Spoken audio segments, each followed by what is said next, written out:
Adrian Vance ruled Chicago's underworld from a fortress of steel and secrets, until the night he realized the people closest to him wore the best masks. His fiancée smiled like she loved him. His lieutenant swore loyalty. But trust had become his greatest weakness. So he did the unthinkable. He destroyed his own empire just to see who would stay when the power died. What he found in the ashes wasn't what he expected. It was the quiet woman who'd been invisible for years, the one person who had nothing to gain and everything to lose. If you're watching from your city, drop a comment below and hit that like button. Let's see how far this story travels tonight. The penthouse stretched 40 floors above Chicago, all glass and cold marble, designed to make visitors feel small. Adrian Vance stood at the window, bourbon in hand, watching headlights crawl through the streets below like insects. From up here, the city looked manageable, controllable. He knew better. "Adrian, darling, you're brooding again." Isabel's voice floated across the room, smooth as silk over a blade. She appeared beside him, champagne flute tilted just so, her dress probably worth more than most people made in a year. Everything about her was expensive, the jewelry, the perfume, the practiced warmth in her smile. "Thinking," he corrected, not looking at her. "About?" "Whether anyone in this building would shed a real tear if I disappeared tomorrow." She laughed, light and airy. "What a morbid thought.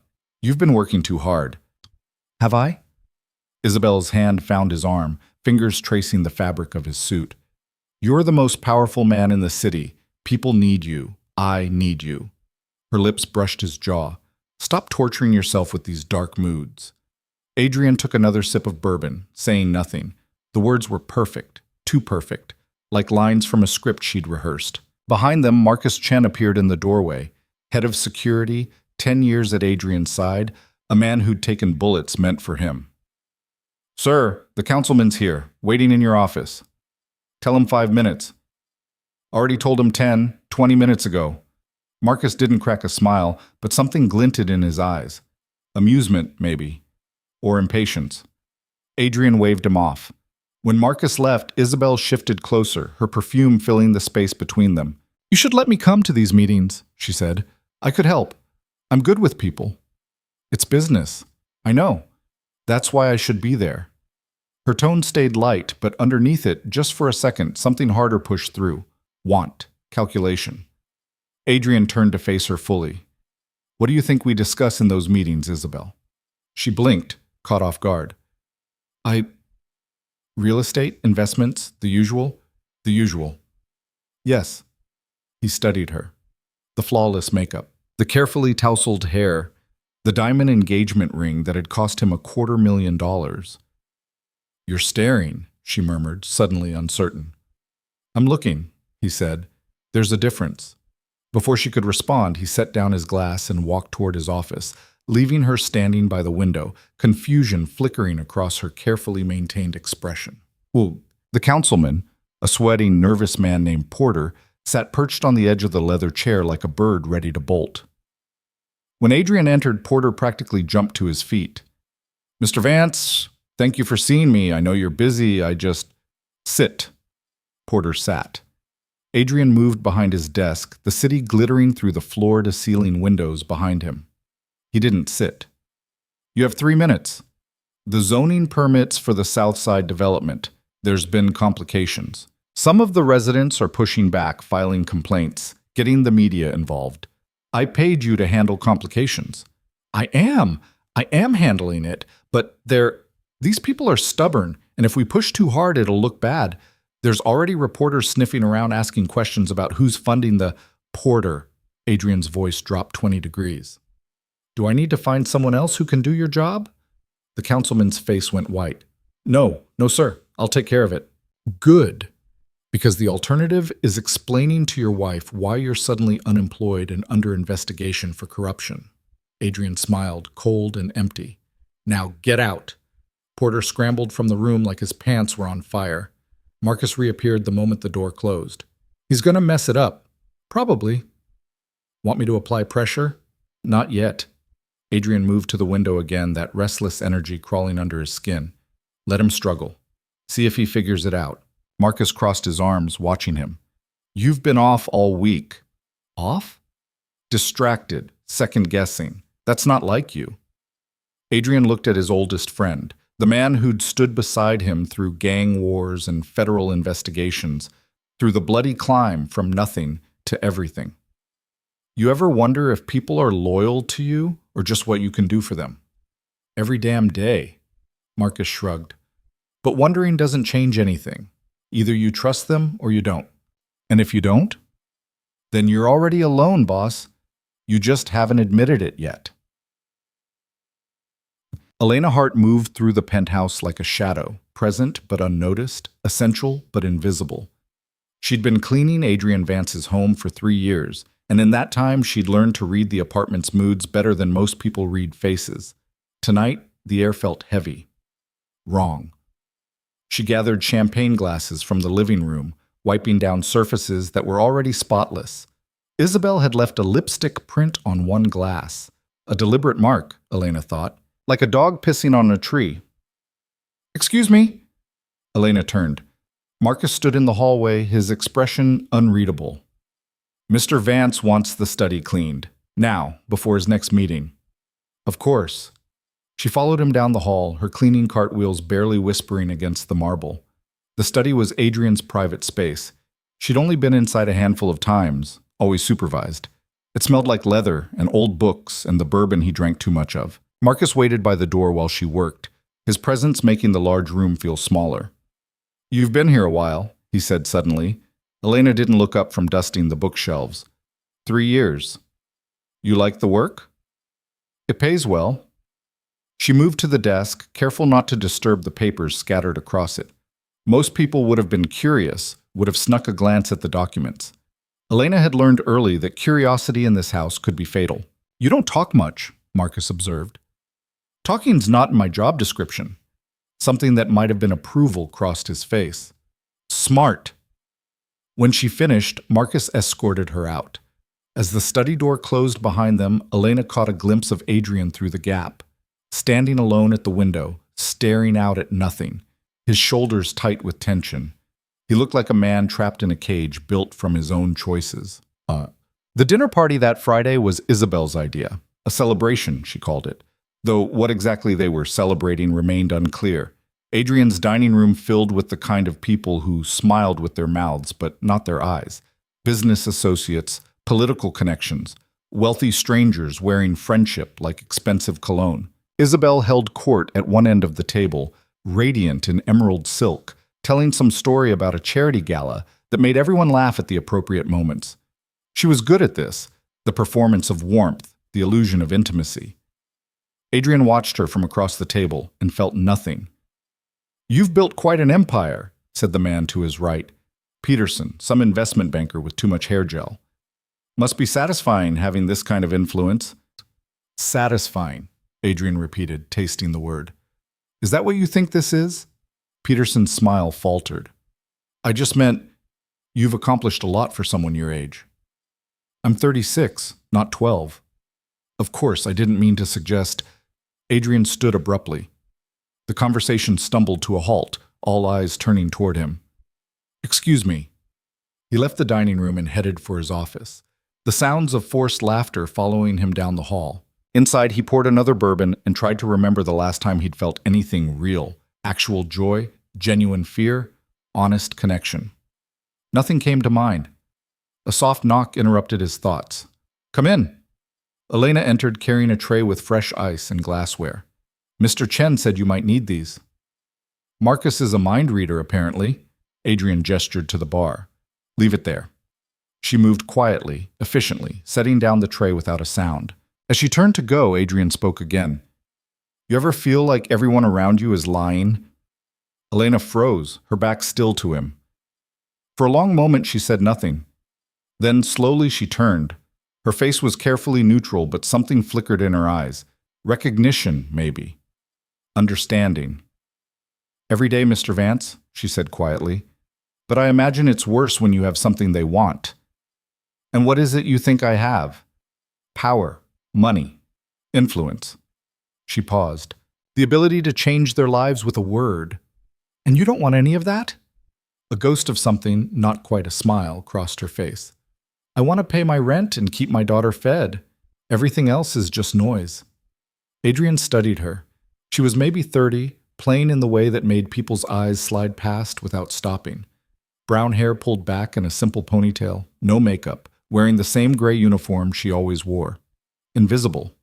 But her eyes were sharp, intelligent, and when she looked at him, she didn't see the emperor of Chicago's underworld.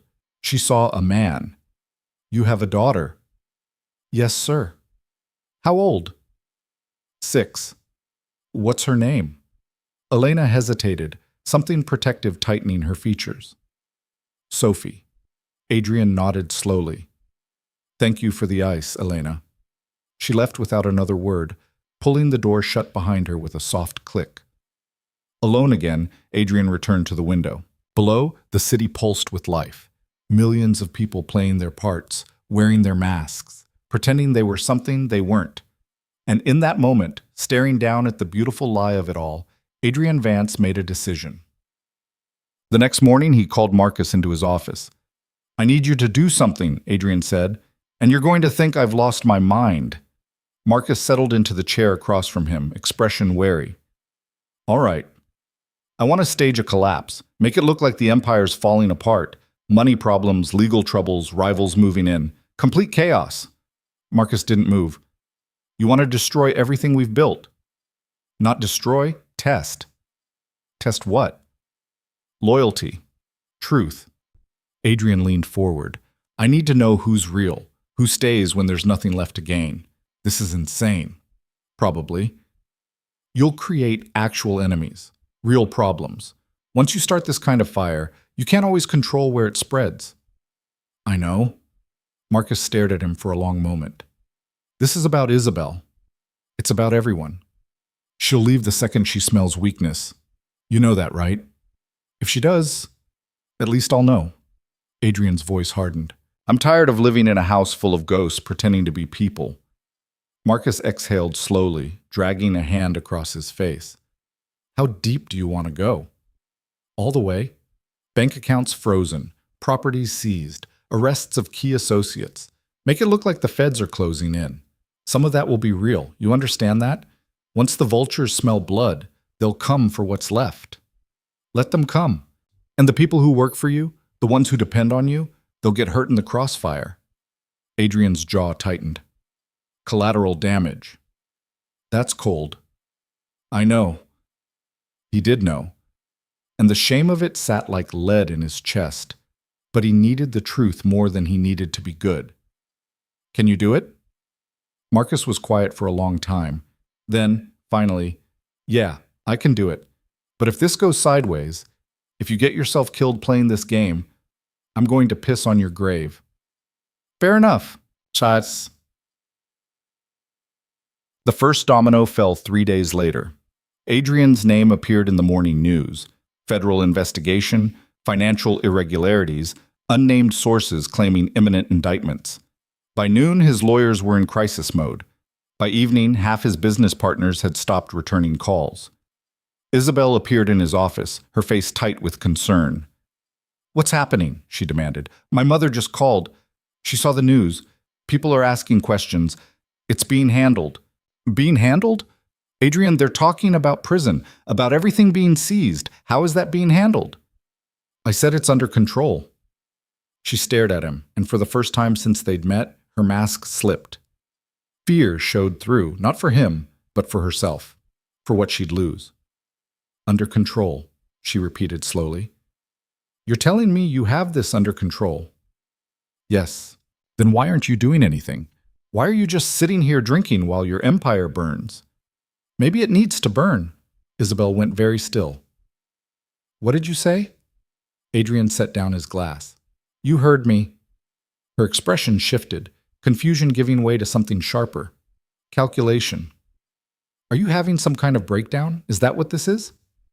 "Do I look like I'm breaking down?" "You look like you've given up." She moved closer, her voice dropping to something almost gentle. Almost. "Baby, listen to me. I know this is scary, but we'll get through it. Together. You just need to fight, okay? Don't let them win." The words were right. The delivery was perfect, and it was completely empty. Adrian looked into her eyes and saw nothing behind them except the frantic scramble to salvage her investment. Get out, he said quietly. What? Get out of my office. Adrian, now. Ah. She left, fury radiating from every sharp movement. The door slammed hard enough to rattle the frame. Marcus appeared a minute later. That went well? She'll be gone by the end of the week. Probably sooner. Marcus crossed to the bar, pouring them both a drink. Peterson's already positioning himself to take over the Southside operation. Thompson called to say he's exploring other partnerships. Your friend the councilman is suddenly too busy to meet. Rat's fleeing the ship. Yeah. Marcus handed him a glass. For what it's worth, I told you this would happen. You did. They drank in silence. So what now? Marcus asked. Now we watch it burn, Adrian said. And we see who stays in the fire. Elena heard the rumors from the other staff members, whispered conversations in the break room, nervous glances when they thought no one was looking. Mr. Vance was in trouble. Big trouble. Federal investigation. Money laundering. RICO charges. People were abandoning him like a plague ship. The cleaning company sent a memo. Effective immediately, staff could request reassignment if they felt uncomfortable working at the Vance residence. No questions asked. 3 housekeepers requested transfers that afternoon. Elena didn't. She showed up the next morning at 6 as usual, let herself into the penthouse with her key card, and began her routine. The apartment was quieter than normal. No music playing, no sounds of staff preparing breakfast or organizing schedules. Just silence. She was dusting the living room when Adrian emerged from his bedroom, looking like he'd slept in his clothes. He stopped when he saw her, genuine surprise crossing his face. You're still here. It's Tuesday, Elena said. I work Tuesdays. I'm aware. I meant most of the staff didn't show up today. I heard. And you came anyway. She moved to the next shelf, her cloth moving in careful circles. The apartment still needs cleaning. Adrian watched her for a moment, something unreadable in his expression. You're not worried about the investigation, the rumors? Should I be? Most people think so. Elena paused, meeting his eyes directly. Most people don't need this job as badly as I do, Mr. Vance. Whatever you did or didn't do, I still have rent due Friday. Practical. Realistic. She returned to her work. Besides, people say a lot of things. Doesn't make them true. You don't think I'm guilty? I didn't say that. She moved to the windows. I said I don't care. I clean houses. I don't judge the people living in them. A strange expression crossed Adrian's face, something between amusement and pain. Most refreshing conversation I've had in weeks. Happy to help, sir. He stood there a moment longer, then disappeared back into his bedroom without another word. Elena continued cleaning, moving through the penthouse like she always did.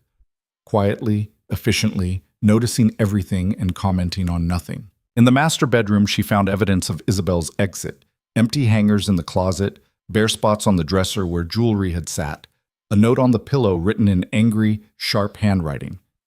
Elena folded the note without reading it and placed it on Adrian's nightstand. Not her business. By the end of the week, the penthouse felt like a mausoleum. Most of the staff had quit. Isabel's belongings were completely gone, her engagement ring left on the kitchen counter with another note Elena didn't read. Business associates stopped calling. Politicians ghosted. The people who'd filled this space with noise and false warmth had evaporated like smoke.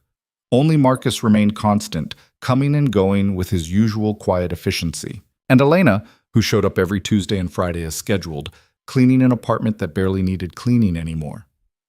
On Friday evening, she was wiping down the kitchen when Adrian appeared, a bottle of whiskey in hand. "Can I ask you something?" he said. Elena set down her cloth. "Of course." "Why are you really still here?" She considered the question. The honest answer was complicated. Rent due, daughter's school tuition, the fact that good-paying jobs didn't grow on trees for women with high school diplomas, and no other skills. But there was something else too. Something harder to articulate. "Because you're still a person," she said finally, "and everyone deserves to have someone show up for them, even when things fall apart." Adrian stared at her, the whiskey bottle forgotten in his hand. For a long moment, neither of them spoke. Then he set the bottle down very carefully. "Thank you, Elena." You're welcome, Mr. Vance. She went back to cleaning, and he stood there watching her work with an expression she couldn't quite read. Surprise, maybe, or relief, or something deeper that didn't have a name. Outside, the city glittered in the darkness, indifferent to the small moment of human connection happening 40 floors above. And in that quiet space between employer and employee, between power and vulnerability, something shifted. Neither of them knew it yet, but the test Adrian had designed was about to become something far more dangerous than he'd planned. Something real.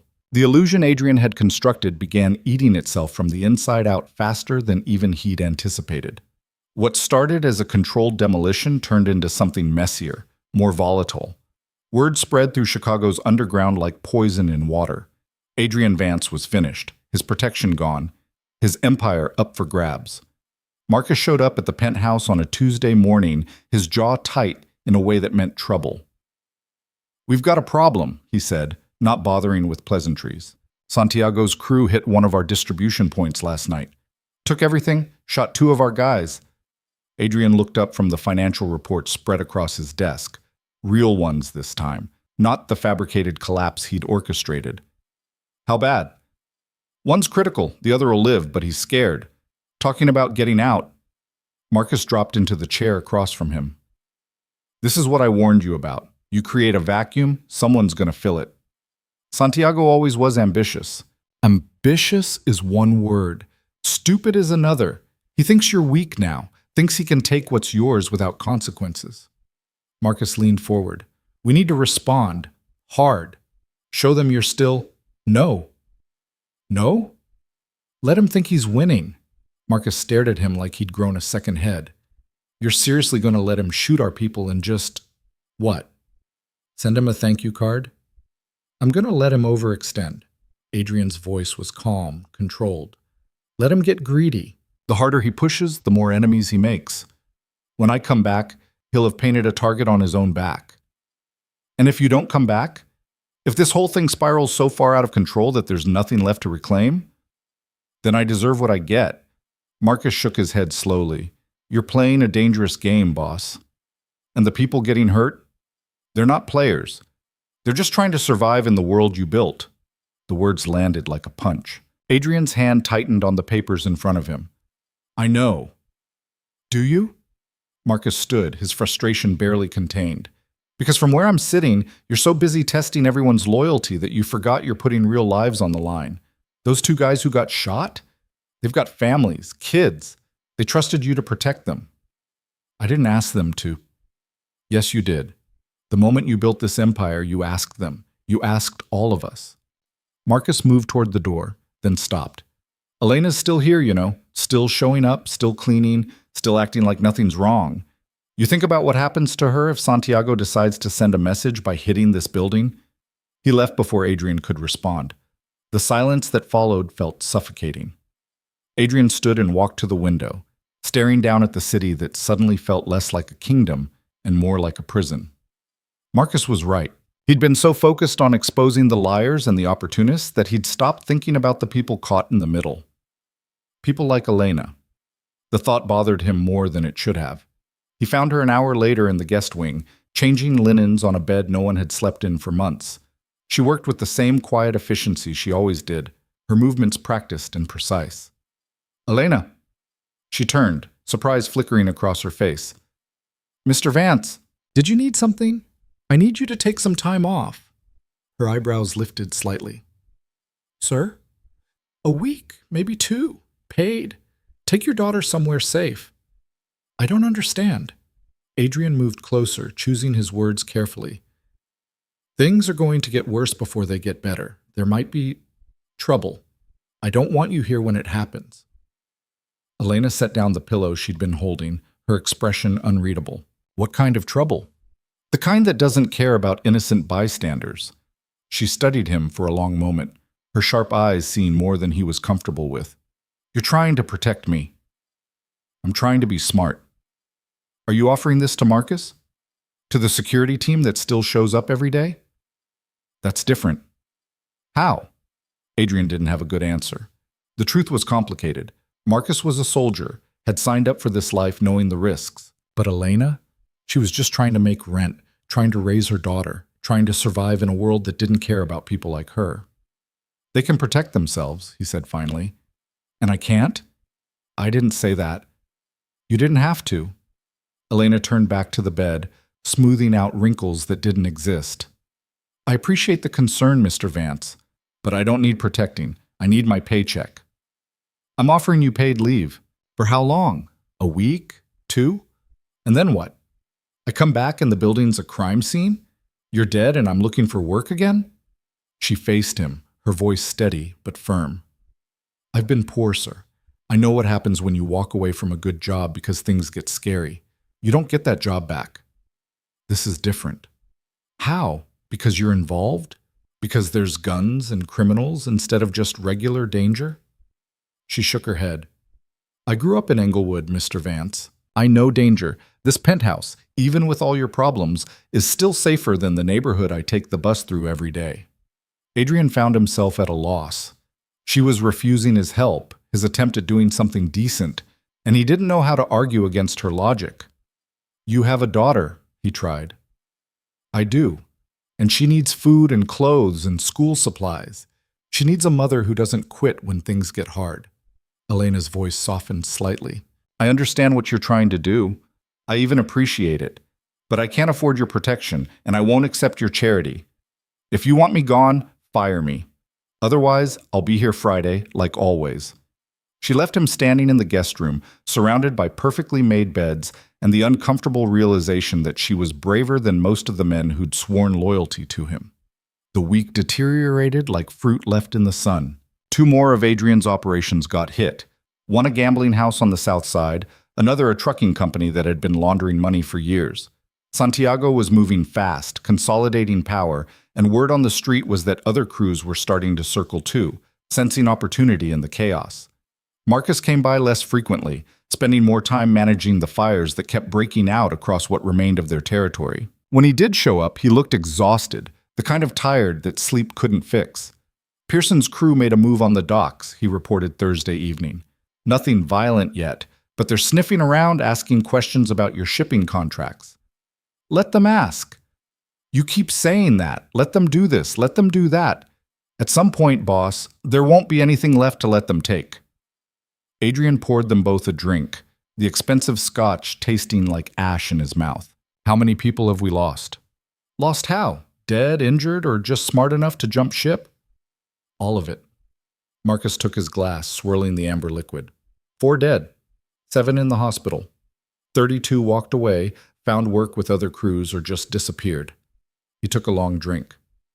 The ones who stayed are loyal or stupid. Haven't figured out which yet. And you? Which are you? Both, apparently. Marcus set down his glass. I had 3 offers this week. Good money, clean operations, people who aren't actively trying to dismantle their own empire. Turned them all down. Why? Because I'm an idiot who believes in lost causes. Marcus's voice was bitter, but his eyes were clear.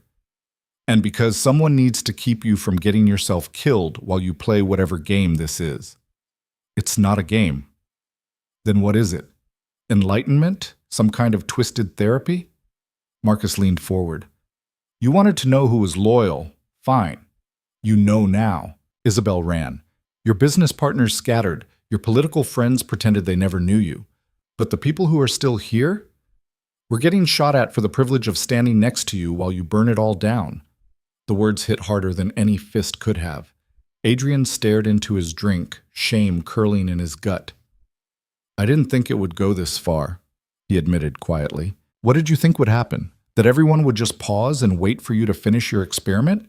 Marcus shook his head. You opened the door, Adrian. The wolves walked in, and now we're all bleeding. Friday came with rain, cold and relentless, the kind that soaked through clothes and made the city look gray and defeated. Elena arrived at 6 as usual, her jacket dripping, her hair plastered to her face. Adrian was already awake, hadn't really slept. He met her in the hallway as she was hanging up her coat. You're soaked, he said. Bus was late. Had to walk the last 6 blocks. She wrung out her ponytail, water pooling on the marble floor. I'll clean that up. Leave it. Come on. He led her to the kitchen, put on coffee, handed her a towel. She took it without comment, drying her face and hair while the coffee maker gurgled and hissed. Your daughter, Adrian said. Sophie. Who's watching her while you're here?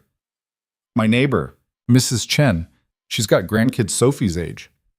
You trust her? Elena gave him a look. I trust her enough to leave my daughter in her care 3 days a week. Why? Just asking. The coffee finished brewing. Adrian poured 2 cups, slid one across the counter to her. Elena wrapped her hands around it, seeking warmth.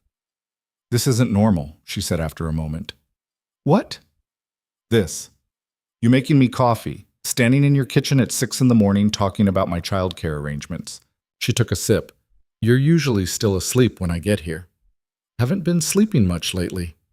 I noticed. Her eyes tracked across his face, taking inventory of the details most people missed. The hollows under his eyes, the tension in his jaw, the way he held himself like something might break.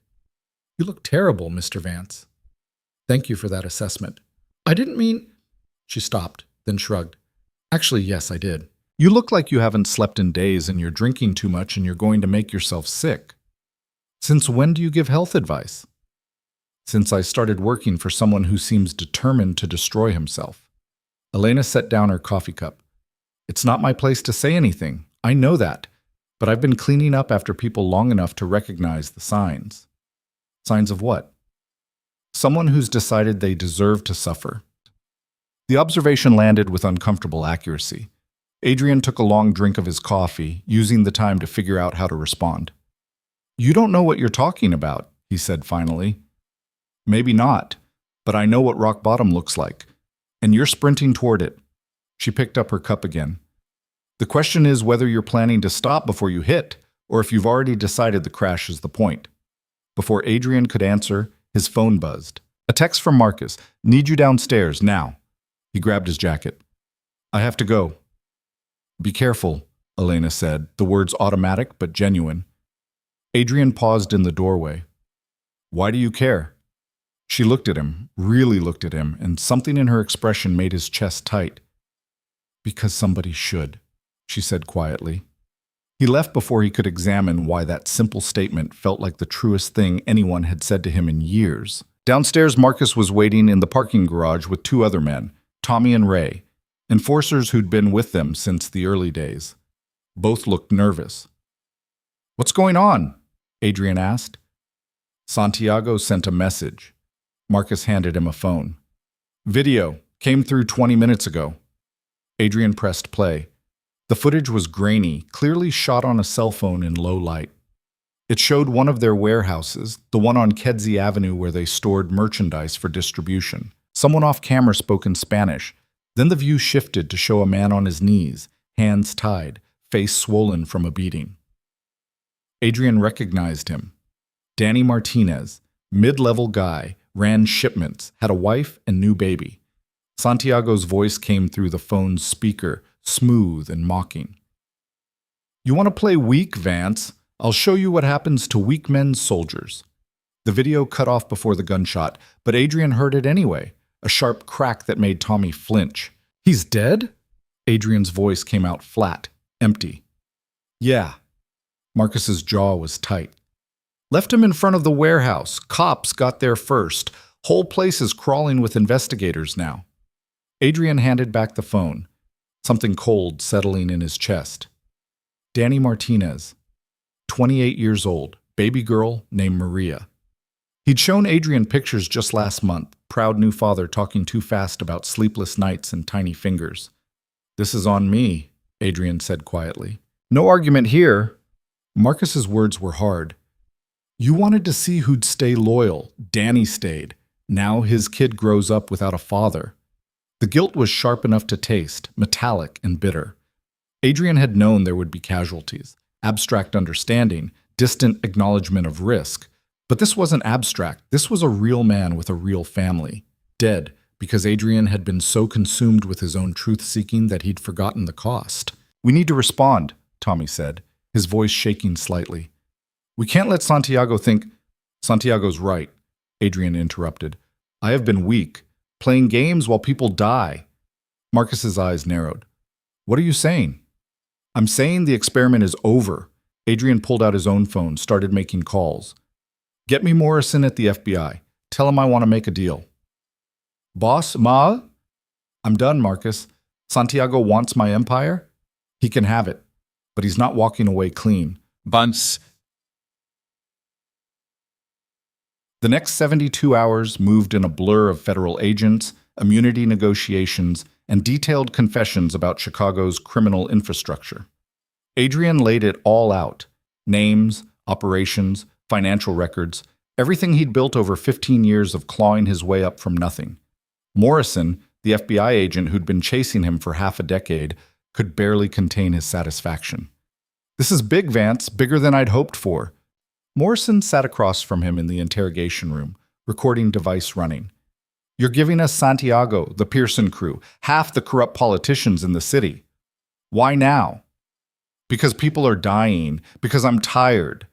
Adrian's voice was hollow. Does it matter?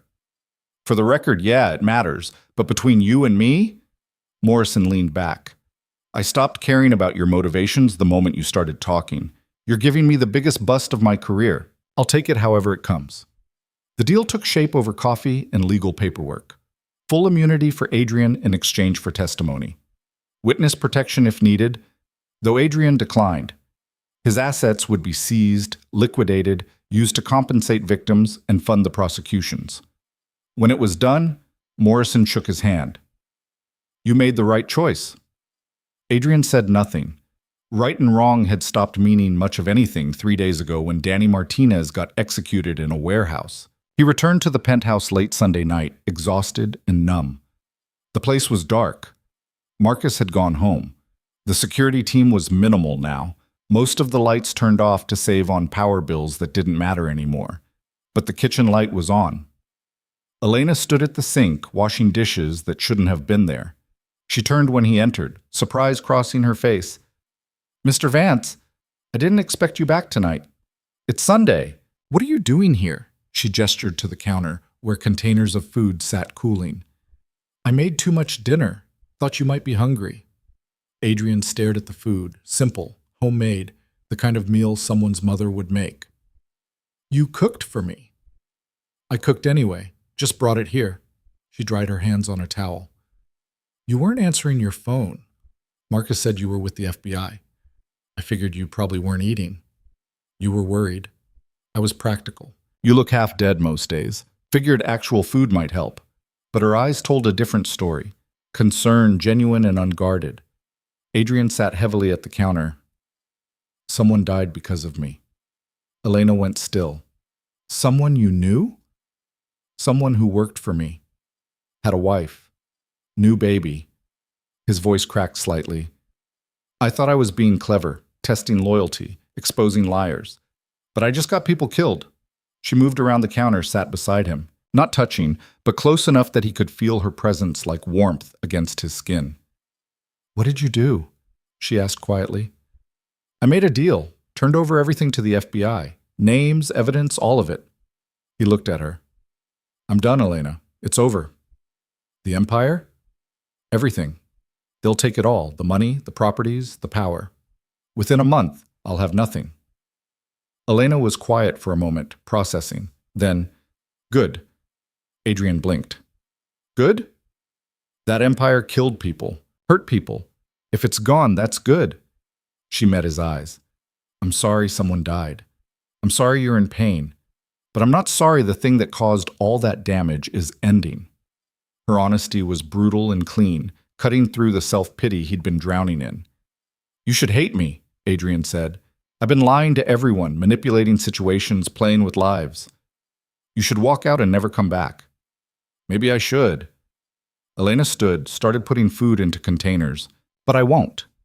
Because you're finally doing something right, and someone should be here to see it. She handed him a plate. Chicken, rice, vegetables. Real food, made with actual care. Eat, she said firmly. Then sleep. Tomorrow you start dealing with the consequences. Tonight, you just survive. Adrian took the plate, his throat tight with something that might have been gratitude or shame or both. Elena cleaned up the kitchen while he ate, moving through the space like she belonged there. And for the first time in weeks, the penthouse felt less like a mausoleum and more like a home. When she finally left, jacket pulled tight against the cold, she paused at the door. "Mr. Vance? Yeah? That person who died. His family, do they know?" The FBI notified them. "But did you? Did you tell them you were sorry?" Adrian hadn't even thought about it. What would he say? "Sorry I got your husband killed while playing mind games with my own life?" "I will," he said. Elena nodded once, then left. Alone again, Adrian sat in the kitchen surrounded by empty containers and the lingering smell of home-cooked food, and for the first time since this whole disaster started, he cried. Ugly, wrenching sobs for Danny Martinez and his baby daughter Maria, for all the people he'd hurt in his climb to power, for the lie he'd been living and the truth he'd finally found buried in the rubble. The next morning, Marcus arrived with news. Santiago got arrested an hour ago. Feds hit 6 locations simultaneously. Pearson Cruz getting rolled up too. He tossed a newspaper on the counter. "You're all over the news? Cooperating witness, immunity deal, the whole thing." Adrian scanned the headlines, his face front and center. "So it's done." "The arrests, yeah, the fallout?" Marcus shook his head. "That's just starting. You burned a lot of people, boss. Some of them are going to prison because of you. They won't forget that." "I know. And the ones who don't get caught? They're going to be looking for revenge." "I know that too." Marcus studied him. "You planning to hide? Witness protection?" "No, I'm staying." "That's stupid." "Probably." Adrian looked at his oldest friend. "You should go. Find a new job, new city. Get clear of this mess before it swallows you too." "Yeah, probably." Marcus didn't move. "But I've been thinking, you were right about one thing. Most people are fake. They want what they can get, then they're gone. But the ones who stay?" He paused. "Maybe they're worth holding on to." "Marcus, I'm not saying I forgive you for this disaster. I'm not saying you didn't screw up every possible way you could have. But I've been at your side for 10 years, and I'm not walking away now just because things got hard." He grabbed his jacket. "Besides, someone needs to keep you alive long enough to actually feel guilty about all this." He left before Adrian could respond, the door closing with a soft click.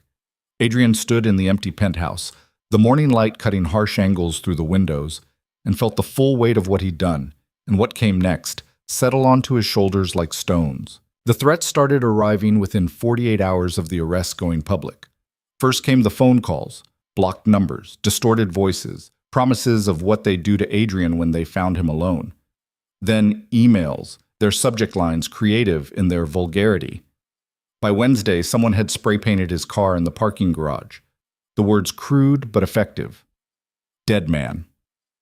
Marcus hired additional security, ex-military guys who stood in the lobby looking uncomfortable in suits. They checked IDs, monitored cameras, created a perimeter that felt more like a cage than protection. Elena noticed them immediately when she arrived Friday morning. "New doorman?" she asked as she signed in, the guard checking her credentials with the thoroughness of someone expecting an attack. "Security upgrade," the man said, his tone flat and professional. She rode the elevator up to the penthouse, the whole building feeling different now, tense, waiting for something bad to happen. Inside, Adrian was on the phone, his voice tired but firm. "I don't care what the lawyers say, Morrison. Danny Martinez's wife gets twice that amount, and the college fund for his daughter gets fully funded, not some partial—" He paused, listening. "Then find the money somewhere else. I'm not negotiating on this."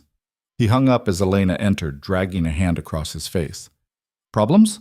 she asked, setting down her cleaning supplies. "The FBI wants to limit victim compensation. Say there's not enough in the seized accounts to cover everything I promised." Adrian's voice was bitter. "Apparently, even when you're trying to do the right thing, bureaucracy gets in the way." Elena started her routine, wiping down surfaces that were already clean. The penthouse had become almost sterile in its emptiness. Most of the expensive art sold off, furniture removed, whole rooms stripped bare as assets got liquidated. "How much do you have left?" she asked quietly. "Personally? After the lawyers and settlements and seizures?" Adrian laughed without humor. "Maybe enough for 6 months' rent in a normal apartment. If I'm careful. That's more than most people start with." Is it? She turned to look at him. I came here with $300 in a suitcase. My daughter was 2. I slept on my cousin's couch for 8 months before I could afford my own place. Her voice was matter-of-fact, not seeking sympathy. So yeah, 6 months of rent is more than most people get when they're starting over. Adrian absorbed that, the reality of normal life still foreign to him. How did you do it? One day at a time. One shift at a time. You figure out what matters and you hold on to that. Everything else is just noise. Before he could respond, his phone buzzed. A text from Marcus. Movement outside. 3 cars watching the building. Stay inside.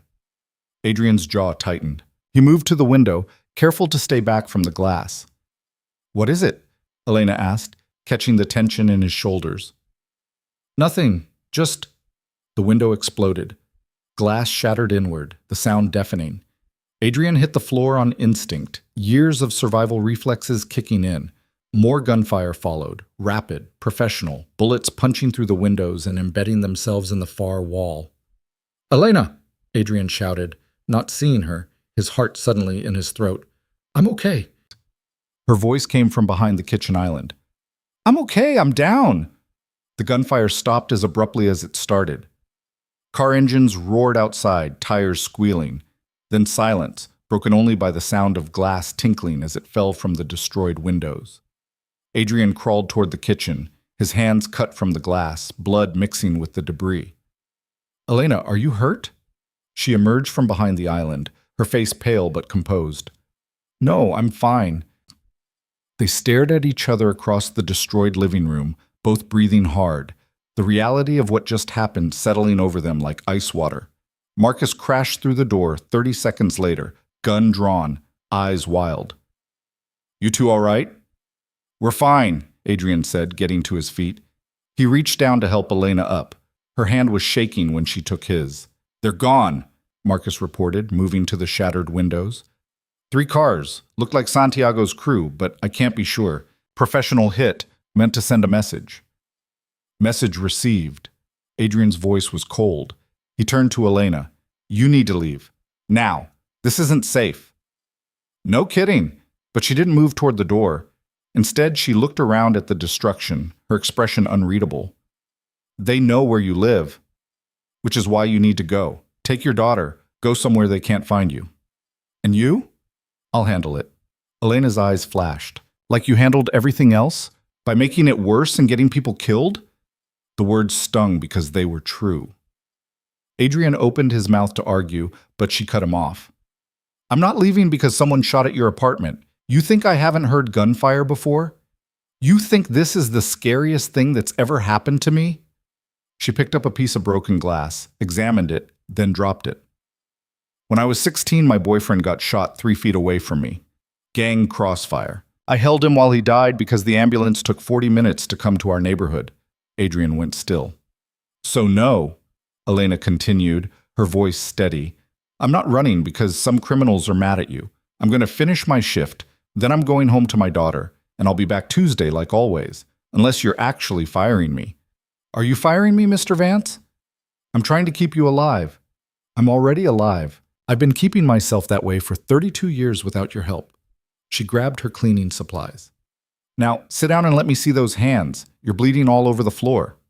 She made him sit at the kitchen table while she cleaned the cuts on his palms, small wounds from the glass, nothing serious but painful. Her touch was gentle but efficient, the same way she did everything. This is insane, Adrian muttered. You shouldn't be here. Where should I be? Home? My apartment building had 2 shootings last year, a stabbing in the hallway. Someone set a car on fire in the parking lot. She wrapped gauze around his hand. At least here you've got security guards and bulletproof glass. The glass wasn't bulletproof enough, apparently. They'll fix it. Rich people always fix things fast. She secured the bandage with tape. There. Try not to do anything stupid with those for a few days. Marcus appeared in the doorway. Cops are here. They want statements. The next several hours blurred into police reports and crime scene photos and questions Adrian answered mechanically. The detective assigned to the case, a tired-looking woman named Reyes, seemed less interested in catching the shooters than in making sure Adrian understood how much trouble he was in. This is what happens when you burn half the criminal underworld, she said flatly. They burn back. I'm aware. Are you? Because from where I'm standing, you look like someone who thought telling the FBI a bunch of names would make you a hero. But you're not a hero, Mr. Vance. You're a snitch with a target on his back, and my department doesn't have the resources to protect you 24/7. I'm not asking for protection. Good, because you're not getting it. Reyes closed her notebook. My advice? Leave Chicago, change your name. Hope they lose interest before they find you. She left, taking her crime scene techs with her. The apartment filled with contractors by evening, measuring windows, assessing damage, talking in low voices about ballistic glass and reinforced frames. Elena stayed through all of it, cleaning up glass and blood, making coffee for the workers, moving through the chaos like she did this every day. When the contractors finally left around 7, promising to return Monday with materials, Elena gathered her things. I should go, she said. Sophie will be worried. I'll have Marcus drive you home. The bus is fine. Elena. Adrian moved to block her path. Please, let him drive you, just this once. She studied his face, seeing something there that made her relent. Fine, just this once. Marcus drove her home in one of the few cars still registered to Adrian's name, a nondescript sedan that didn't scream wealth or danger. Adrian watched from the window until they disappeared into traffic, then stood alone in his destroyed apartment surrounded by broken glass and bullet holes. His phone rang. Unknown number. He answered. Yeah. That was a warning. The voice was male, accented, calm. Next time, we don't miss. Who is this? Someone you helped put in a cage. My brother's looking at 20 years because you couldn't keep your mouth shut. A pause. He's got friends on the outside. Friends who think your blood might balance the scales. Tell your friends I'm not hard to find. We know. We also know about the housekeeper, Elena Hart. Lives on South Homan with her daughter Sophie. Cute kid, 6 years old, right? Adrian's blood turned to ice. You touch her and You'll what? You've got no power anymore, Vance. No empire, no protection, nothing. Just you and whatever bodyguards you can afford. The voice turned ugly. Stay scared. Stay looking over your shoulder because we're coming, and when we do, we're taking everything you care about first. The line went dead. Adrian stood frozen, the phone still pressed to his ear, his mind racing. They knew about Elena, about Sophie. They'd done their homework, figured out who mattered, where to apply pressure. He called Marcus immediately. Where are you? Just dropped Elena at her building. Why? Get back there, now. Don't let her out of your sight. What happened? They called, threatened her and her daughter. I need you to... Adrian's voice cracked. Just keep her safe, please. On my way.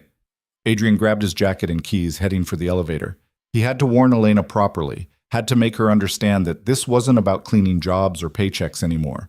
This was about her life and her daughter's life. And it was his fault for letting her stay when he should have forced her to go. The drive to her building took 20 minutes through evening traffic. Marcus was already there when Adrian arrived, his car parked outside a worn-down apartment complex that had seen better decades. She's inside, Marcus said. Tried to tell her she's in danger, but she just said she knows. She doesn't know, not really. Adrian found her apartment on the 3rd floor, the hallway smelling like cooking and cigarettes and desperation. He knocked, and when the door opened, a small girl peered up at him with wide brown eyes. Mommy, Sophie called over her shoulder. There's a man here. Elena appeared, surprise crossing her face when she saw Adrian. Mr. Vance, what are you doing here? We need to talk, now. She glanced at Sophie, then stepped into the hall, pulling the door mostly closed behind her. What's going on? They called. Threatened you and your daughter by name. They know where you live, Elena. They know everything. Her face went pale, but her voice stayed steady. Okay. Okay? That's all you have to say? What do you want me to say? That I'm scared? I am. That I'm angry? I am that too. She crossed her arms. But panicking won't help Sophie, so I'm not going to panic. You need to leave Chicago. Tonight. I'll pay for it. Hotel, new apartment, whatever you need to get somewhere safe. And then what? I just abandoned my whole life? My job? My friends? Sophie's school? Your life doesn't matter if you're dead. Elena flinched at his tone, then her eyes hardened. Don't you dare tell me what matters in my life. You don't get to do that. I'm trying to protect you. You're trying to ease your guilt. There's a difference. She stepped closer, her voice low and fierce. You brought this danger to me. You knew it could happen, and you let me stay anyway because it made you feel better to have someone around who wasn't lying to you. So don't stand here now acting like some hero trying to save me. This is your mess, Adrian. Your consequences. The use of his first name hit him like a slap. She'd never called him anything but Mr. Vance, and hearing his name in her mouth, angry, disappointed, hurt, cut deeper than any threat. You're right, he said quietly. You're absolutely right. This is my fault, all of it. But that doesn't change the fact that you're in danger now, and I can't— His voice broke. I can't let anything happen to you or Sophie because of me. I can't. Elena's expression softened slightly. You don't get to decide that. I do. And I'm deciding to stay in my home with my daughter and live my life. She reached for the door handle. But I appreciate the concern. Elena, I need to put Sophie to bed. Good night, Mr. Vance. She went inside, the door closing with quiet finality. Adrian stood in the hallway, breathing hard, his hands clenched into fists. Marcus appeared at the end of the corridor. That went well, Marcus said dryly. Shut up. Want me to post someone outside her apartment? She'll just send them away. Probably, but I'm doing it anyway. Marcus pulled out his phone, started making calls. Ray can take first shift, Tommy tomorrow morning. We'll keep someone on her building 24/7. We can't afford that. We can't afford not to. Marcus finished his call. Besides, those guys are loyal. They'll do it cheap. Why? Why would they do this after everything I've put them through? Marcus looked at him like he was stupid. Because you're finally trying to protect someone who isn't yourself. And because Elena's a good person who doesn't deserve to die for your mistakes. He headed for the stairs. Now come on. Standing in her hallway like a creep isn't helping anyone. They left Ray posted outside the building, a quiet presence in the shadows, and drove back through the city. Adrian stared out the window, watching Chicago slide past. The neighborhoods, the streetlights, the people going about their lives, unaware of the violence simmering beneath the surface. She called me Adrian, he said eventually. What? Elena. She called me by my first name. She's never done that before. Marcus glanced at him. And? And I don't know. It felt different. Different how? Adrian didn't answer because he didn't know how to explain it. The way hearing his name from her mouth had stripped away all the distance he'd maintained, all the professional boundaries that had kept things simple. She'd been angry, yes, but she'd also seen him clearly for exactly what he was, a man responsible for putting her in danger, trying to fix it too late. You care about her, Marcus said. It wasn't a question. She works for me. That's not an answer. Adrian closed his eyes. I don't know what I feel. Everything's so messed up right now, I can barely think straight. Well, figure it out fast, because caring about people in this situation, that's dangerous for everyone involved. They returned to the penthouse to find the contractors had boarded up the broken windows, giving the place an abandoned look. Adrian poured himself a drink he didn't want and tried not to think about Elena and Sophie 3 miles away, vulnerable because of choices he'd made. His phone buzzed. A text from an unknown number. A photo of Elena's apartment building, taken from across the street. No words, just the image. They were watching her. Adrian's hand shook as he forwarded the image to Marcus. They're on her. I see it. Ray's there. He'll keep them back. It's not enough. Then what do you want to do? Kidnap her? Lock her in the penthouse against her will? Marcus's voice was sharp. She's a grown woman making her own choices. You can offer protection, but you can't force it on her. Even if those choices get her killed? Especially then. Because that's what free will means. The right to make mistakes, even fatal ones. Adrian wanted to argue, to rage against the unfairness of it all. But Marcus was right. Elena had chosen to stay, knowing the risks, and he had to respect that even if it terrified him. The weekend crawled past like an injured animal. Saturday brought more threatening messages, photos of Sophie at a playground, time-stamped that morning.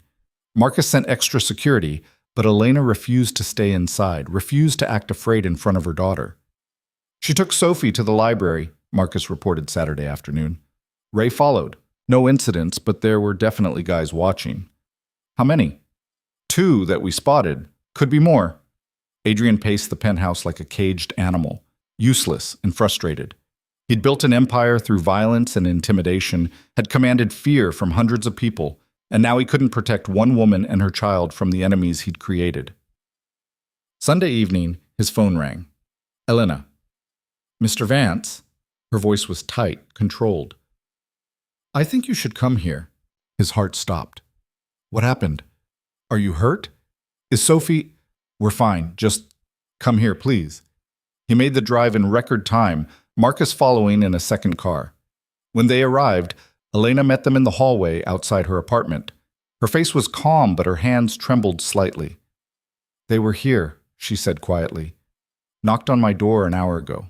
2 men. Said they had a message for you. What message? That you have until Friday to leave Chicago. If you're still here after that, they come for me and Sophie. She swallowed hard. They knew her name, Adrian. They knew what school she goes to. They knew everything. Adrian felt something inside him crack. Where's Sophie now? Inside. Watching cartoons.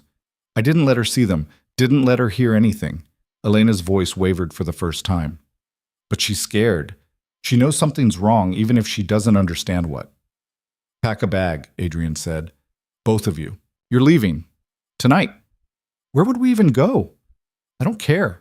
Hotel. Another city. Canada. Anywhere that isn't here. He grabbed her shoulders gently. Please, Elena, I'm begging you. Take your daughter and run. She looked up at him, her eyes bright with unshed tears. And if they follow? If they find us wherever we go? Then we keep running. But at least you'll be alive to run. For a long moment, she just stared at him. Then slowly, she nodded. Okay, she whispered. Okay, we'll go. Relief flooded through him. Thank you. But you're coming with us. Adrian blinked. What? You heard me. If we're running, you're running too, because if you stay here alone, you'll die. And I'm not... Her voice broke. I'm not leaving you to die, Adrian. The sound of his name again, this time wrapped in concern and fear, nearly undid him. I can't run, he said. I have to testify, have to see this through. Then we all stay, together. Her jaw set stubbornly. I'm not splitting up my daughter from the only home she's ever known while you play martyr in your penthouse. That's not... It is exactly what you're planning. You think I can't see it? You think I don't recognize someone getting ready to sacrifice themselves? She poked his chest. Well, forget it. If you want me safe, you stay safe too. That's the deal. Marcus coughed, hiding what might have been a laugh. She's got a point, boss. Adrian looked between them, Elena fierce and determined, Marcus trying not to smirk, and somewhere inside the apartment, a 6-year-old girl watching cartoons, unaware that her world was about to turn upside down because of his choices. Fine, he said finally. We all go. Together. Elena exhaled shakily. Okay, give me 20 minutes to pack. She disappeared into her apartment. Marcus moved closer, his voice low. You know what this means, right? Taking them with you? Yeah, I know. They'll be targets. Everywhere you go, the danger follows. I know that too. Marcus studied him. You really care about them. It wasn't a question this time, and Adrian didn't bother denying it. Yeah, he admitted quietly. I really do. 20 minutes later, Elena emerged with a small suitcase and a backpack. Sophie clutched a stuffed rabbit, her eyes wide and uncertain. Is this an adventure, Mommy? She asked. Elena forced a smile. Yes, baby. A big adventure. Where are we going? Somewhere safe. Elena looked at Adrian. Right? He picked up her suitcase, his bandaged hands protesting. Yeah, somewhere safe. It was a lie, and they both knew it. But it was the lie they needed to get through the next few minutes, the next few hours, the next few days of running from the violence Adrian had spent 15 years building. As they walked toward the car, Sophie's small hand found his, her grip trusting and warm. Don't be sad, mister. Adrian, she said seriously, adventures are supposed to be fun.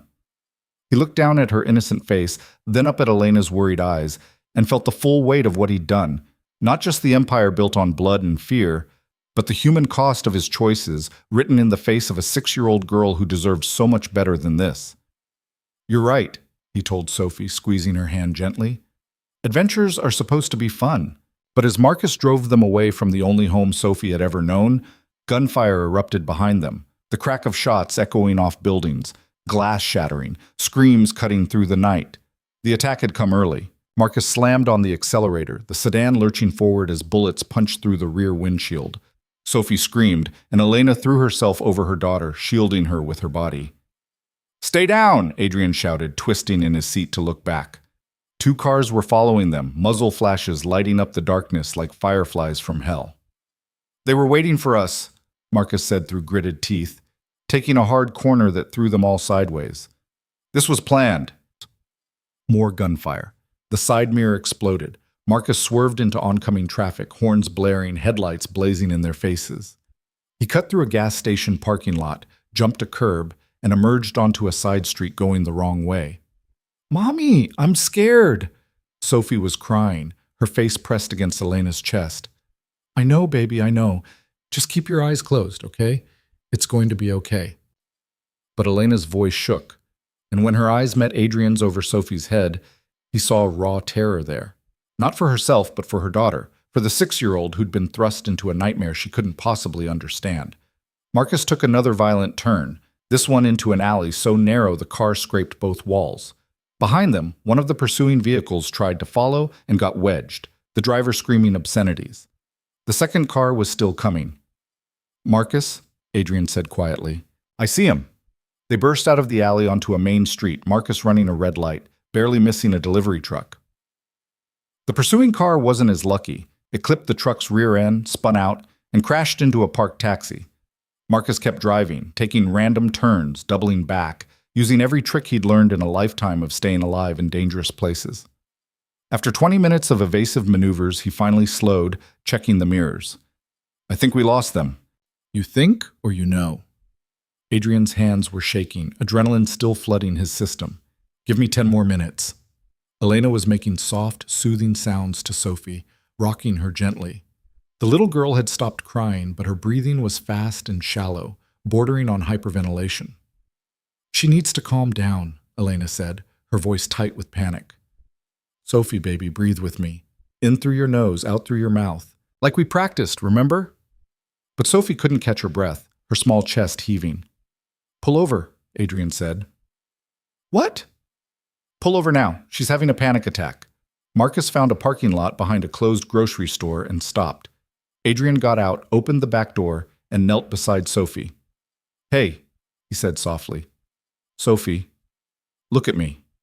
Her terrified eyes found his. "You know how to blow up a balloon, right?" She nodded, gasping. "Good. I want you to pretend you're blowing up the biggest balloon in the world. Big breath in through your nose." He demonstrated. "And then blow it out like this." He made an exaggerated exhale, puffing out his cheeks. Sophie tried, her breath still ragged. "That's good." "Again. Bigger this time. You're making a balloon so big it could carry you to the moon." Elena watched, her hand on her daughter's back, as Adrian patiently walked Sophie through breathing exercises until her panic subsided into normal crying, the regular kind, the processing kind. "I want to go home," Sophie whimpered. "I know, sweetie," Elena said, her own voice breaking. "I know you do." Adrian stood, moved away from the car, his hands clenched into fists. This was his fault. All of it. A 6-year-old child terrified and traumatized because he'd played games with human lives, because he'd thought testing loyalty was more important than protecting innocent people. Marcus appeared beside him. "Ray's dead." Adrian's head snapped around. "What?" "Got the call while you were helping the kid. They hit Elena's building right after we left. Ray tried to stop them. They shot him 6 times. Marcus's voice was hollow. He was 24 years old. Had a girlfriend he was planning to propose to next month.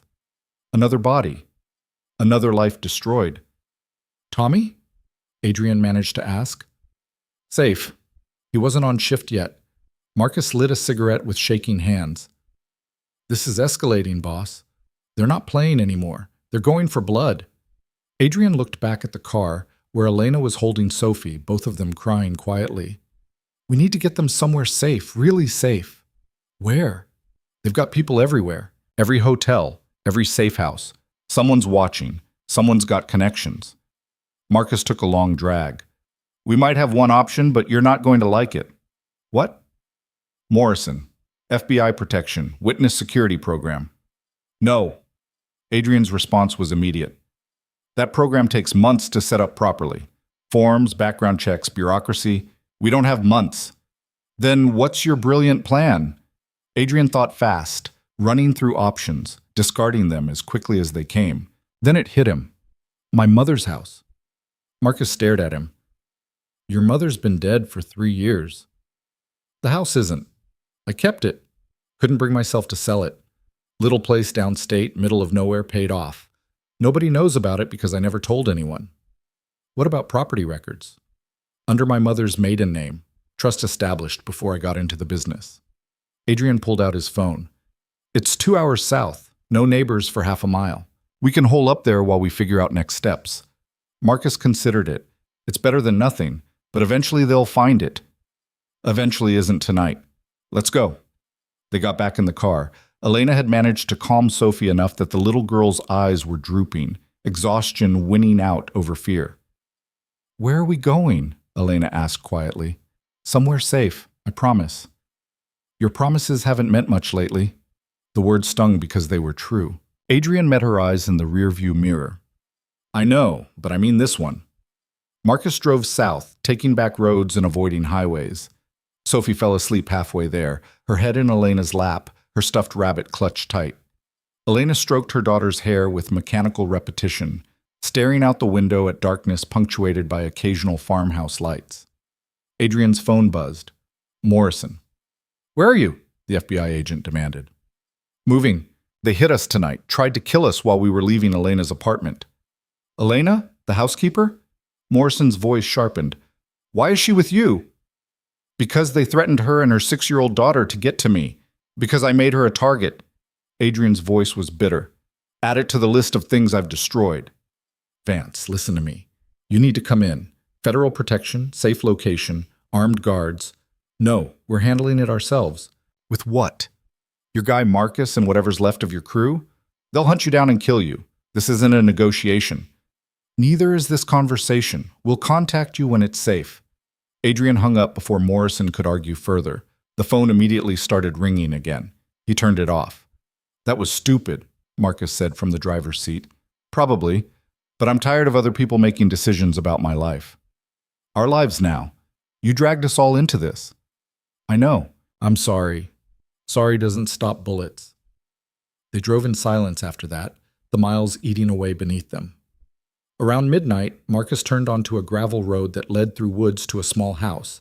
Nothing special, just a modest 2-bedroom with white siding and a porch that needed repair. This is it? Marcus asked. My mother bought it with her first paycheck as a nurse, said she wanted something that was completely hers. Adrian looked at the dark windows, memories flooding back. After my father left, this was the only place she ever felt safe. They got out carefully, Marcus checking the perimeter while Adrian carried Sophie inside. The little girl barely stirred, dead weight in his arms, trusting even in sleep. Elena followed, carrying their bags, her eyes scanning the dark house with obvious worry. Adrian laid Sophie on the couch, and Elena immediately covered her with a blanket from her bag. Power's off, Marcus reported, flipping a light switch with no result. Breakers probably tripped. I'll check it in the morning. Adrian found candles in a kitchen drawer, lit them, creating small pools of light. There's a well for water, septic tank. We can survive here for a while. How long is a while? Elena asked. She stood in the middle of the living room, her arms wrapped around herself, looking lost and exhausted. As long as it takes. For what? For them to give up? For you to figure out a plan? Her voice rose slightly, anger breaking through the fear. My daughter just got shot at, Adrian. One of your men is dead. We're hiding in a house with no electricity in the middle of nowhere. What exactly is the endgame here? I don't know, he admitted. I'm making this up as I go. That's not good enough. I know it's not. You think I don't know that? Adrian's control finally cracked. You think I don't hate myself for every single choice that led us here? For Danny Martinez and Ray and everyone else who suffered because I was too arrogant to see what I was doing? Then stop being arrogant and ask for help. Call the FBI, get us into protection, do something other than running blind. I can't trust them. You can't trust anyone. That's your whole problem. Elena's voice shook. You're so convinced everyone's lying that you'd rather die than accept help from anyone. That's not true, isn't it? You started this whole mess because you didn't trust the people around you, and now you won't trust the people trying to keep you alive. She gestured at Marcus. He's been loyal for 10 years and you still second-guess him. I've stayed through everything and you tried to send me away. When does it end, Adrian? When do you finally trust someone?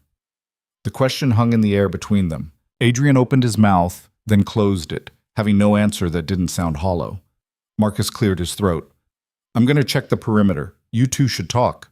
He left, the screen door creaking shut behind him. Elena sank into a chair, all the fight draining out of her. I'm sorry, I shouldn't have yelled. I'm just terrified. I know. You have every right to be. Adrian sat across from her, the candle flickering between them.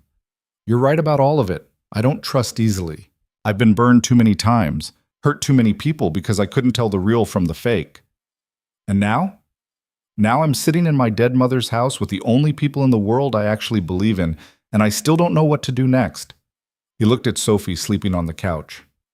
But I know I can't let anything happen to her, or to you. That's the only thing I'm certain of anymore. Elena followed his gaze to her daughter. She asked me earlier, before everything went crazy, if you were my boyfriend. Adrian blinked, caught off guard. What did you say? I said you were my boss? And she said that didn't mean you couldn't be both. Elena smiled sadly. She's 6. Everything's simple when you're 6. What would you have said if things were different? If I wasn't who I am? If we'd met some other way? Elena was quiet for a long moment. I don't know. Maybe I would have said there's a sad man who needs someone to see him as more than his mistakes.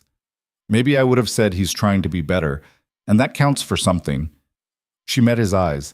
Or maybe I would have said it doesn't matter what I think because some things are too complicated to work. Which one is true? All of them. None of them. She stood, exhaustion evident in every movement. I need to sleep. We can figure out the rest tomorrow. Adrian showed her to the bedroom, his mother's old room, still containing the same furniture, the same faded wallpaper. Elena carried Sophie in, tucked her daughter into the bed, then stood there looking uncertain. You should take the bed, Adrian said. I'll sleep on the couch. There's enough room for both of us. I don't... She stopped, then continued quietly. I don't want to be alone tonight. Not after everything. It wasn't romantic or charged with anything except exhaustion and fear and the human need for proximity to another living soul. Adrian nodded and they lay down on opposite sides of the bed, Sophie between them, a small barrier and bridge all at once. In the darkness, Elena spoke. Did you mean it? What you said about believing in us? Yes. That's the first time you've said something that didn't sound like you were trying to convince yourself. Maybe because it's the first true thing I've said in a long time. Her hand found his across Sophie's sleeping form, their fingers tangling together in the dark. Whatever happens tomorrow, Elena whispered, whatever we have to face, we face it together. All 3 of us. Deal? Deal. They fell asleep like that, 2 broken people and a child, holding on to each other in a house that had once meant safety to someone else, hoping it could mean the same thing now. Morning came too early and too bright.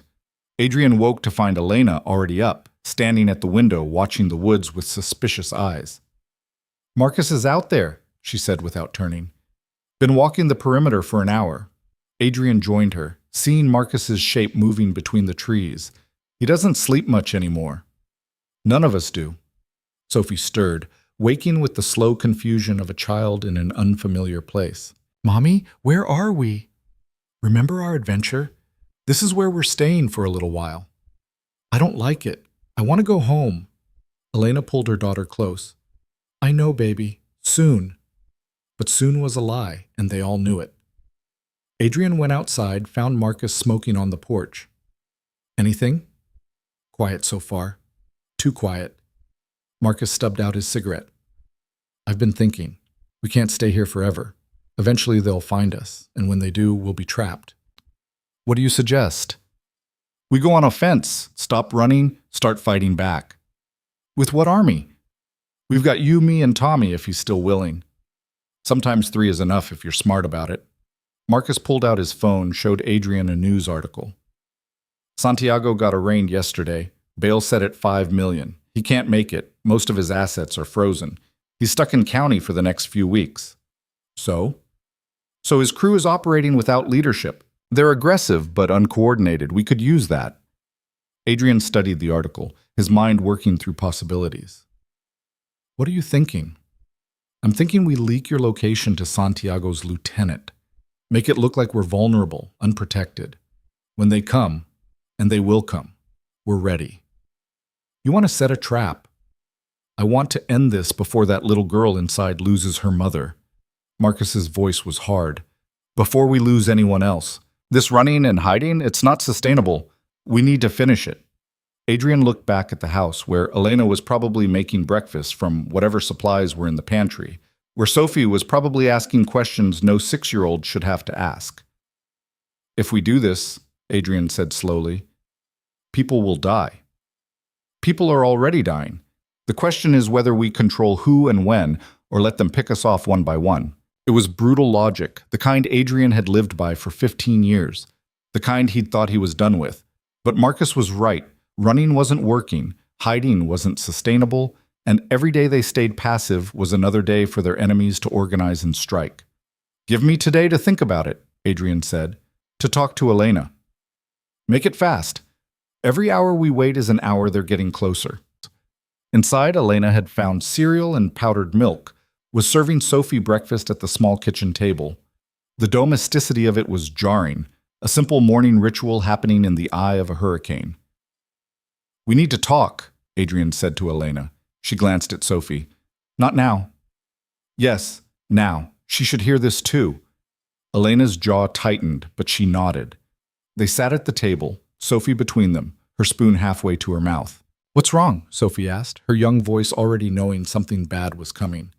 Nothing's wrong, sweetie, Elena started, but Adrian cut her off. That's not true. A lot is wrong. And I think Sophie deserves to know the truth instead of more lies. Elena looked like she wanted to argue, but something in his expression made her stay quiet. Adrian turned to Sophie. There are some bad people who are angry at me. They want to hurt me, and they tried to hurt you and your mom to make me feel bad. Like bullies? Sophie's eyes were wide. Kind of like that, yeah. Mommy says you should tell a teacher when someone bullies you. That's good advice. And I did tell. I told the police and the FBI, which is like teachers for grown-ups. But these bullies are very angry, and they're not going to stop just because a teacher told them to. Sophie processed this with the seriousness of childhood. So what do we do?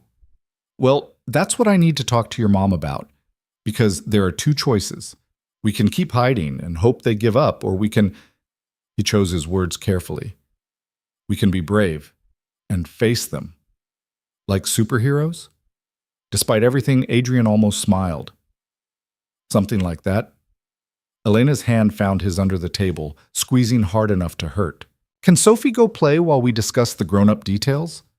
Sophie looked between them, then sighed with the exaggerated patience of someone much older. Fine, but you have to tell me after. I'm not a baby.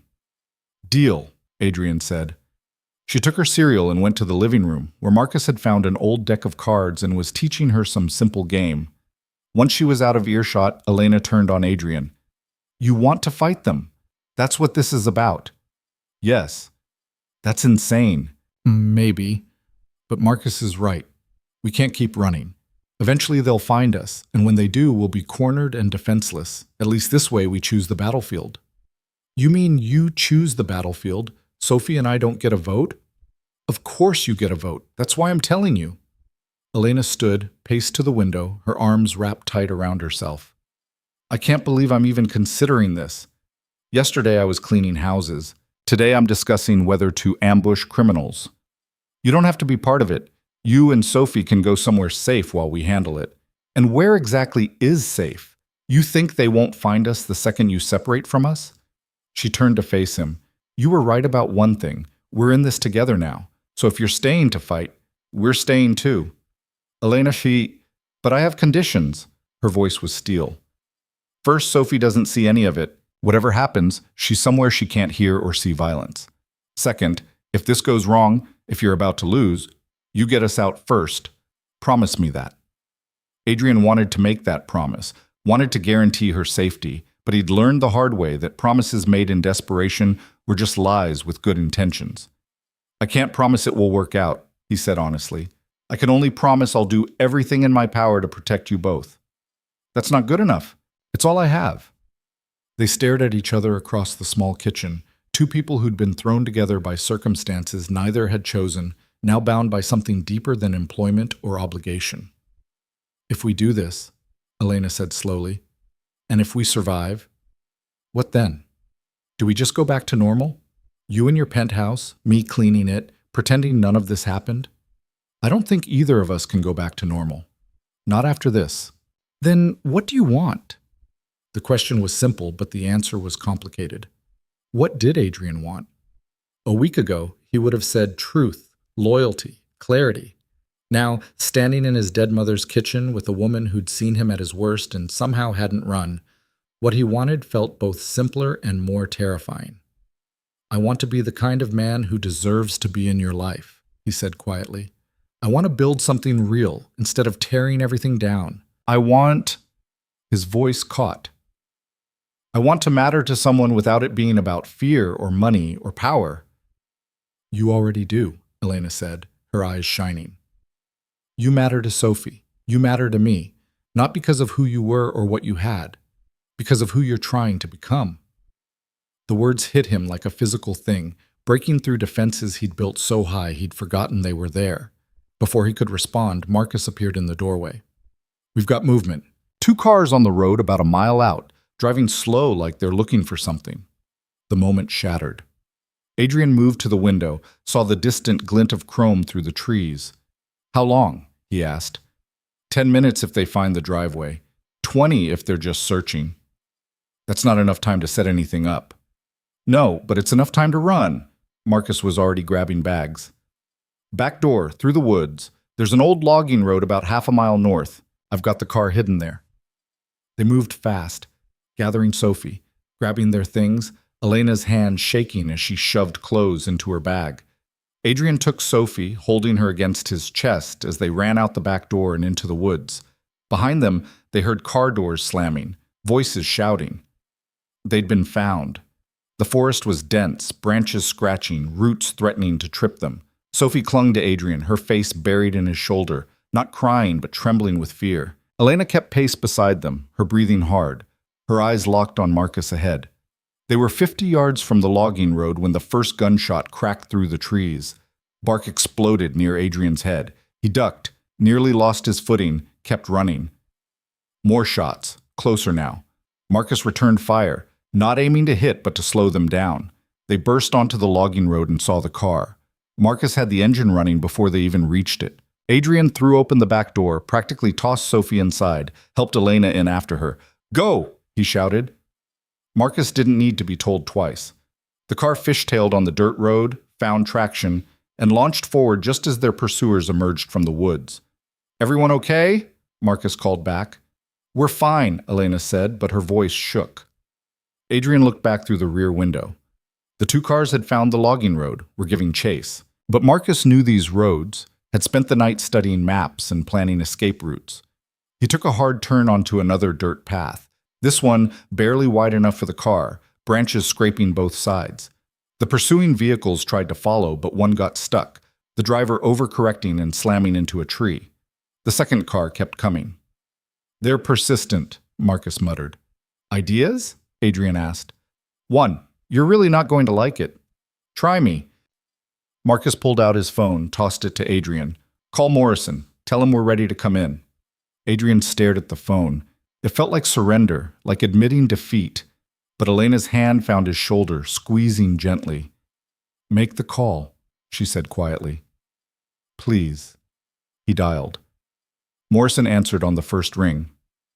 Vance? Where are you? Somewhere in Grundy County, maybe Kankakee, I don't know exactly. We're being chased by 1 car now, armed, shooting at us. Send me your location. I'll have state police and our people there in 15 minutes. We might not have 15 minutes. Then drive fast and stay alive. I'm mobilizing now. The phone's GPS sent their location. Behind them, the pursuing car was gaining, close enough now that Adrian could see faces. Young men, angry, guns visible through the windows. Marcus took another turn, this one onto an actual paved road. How long?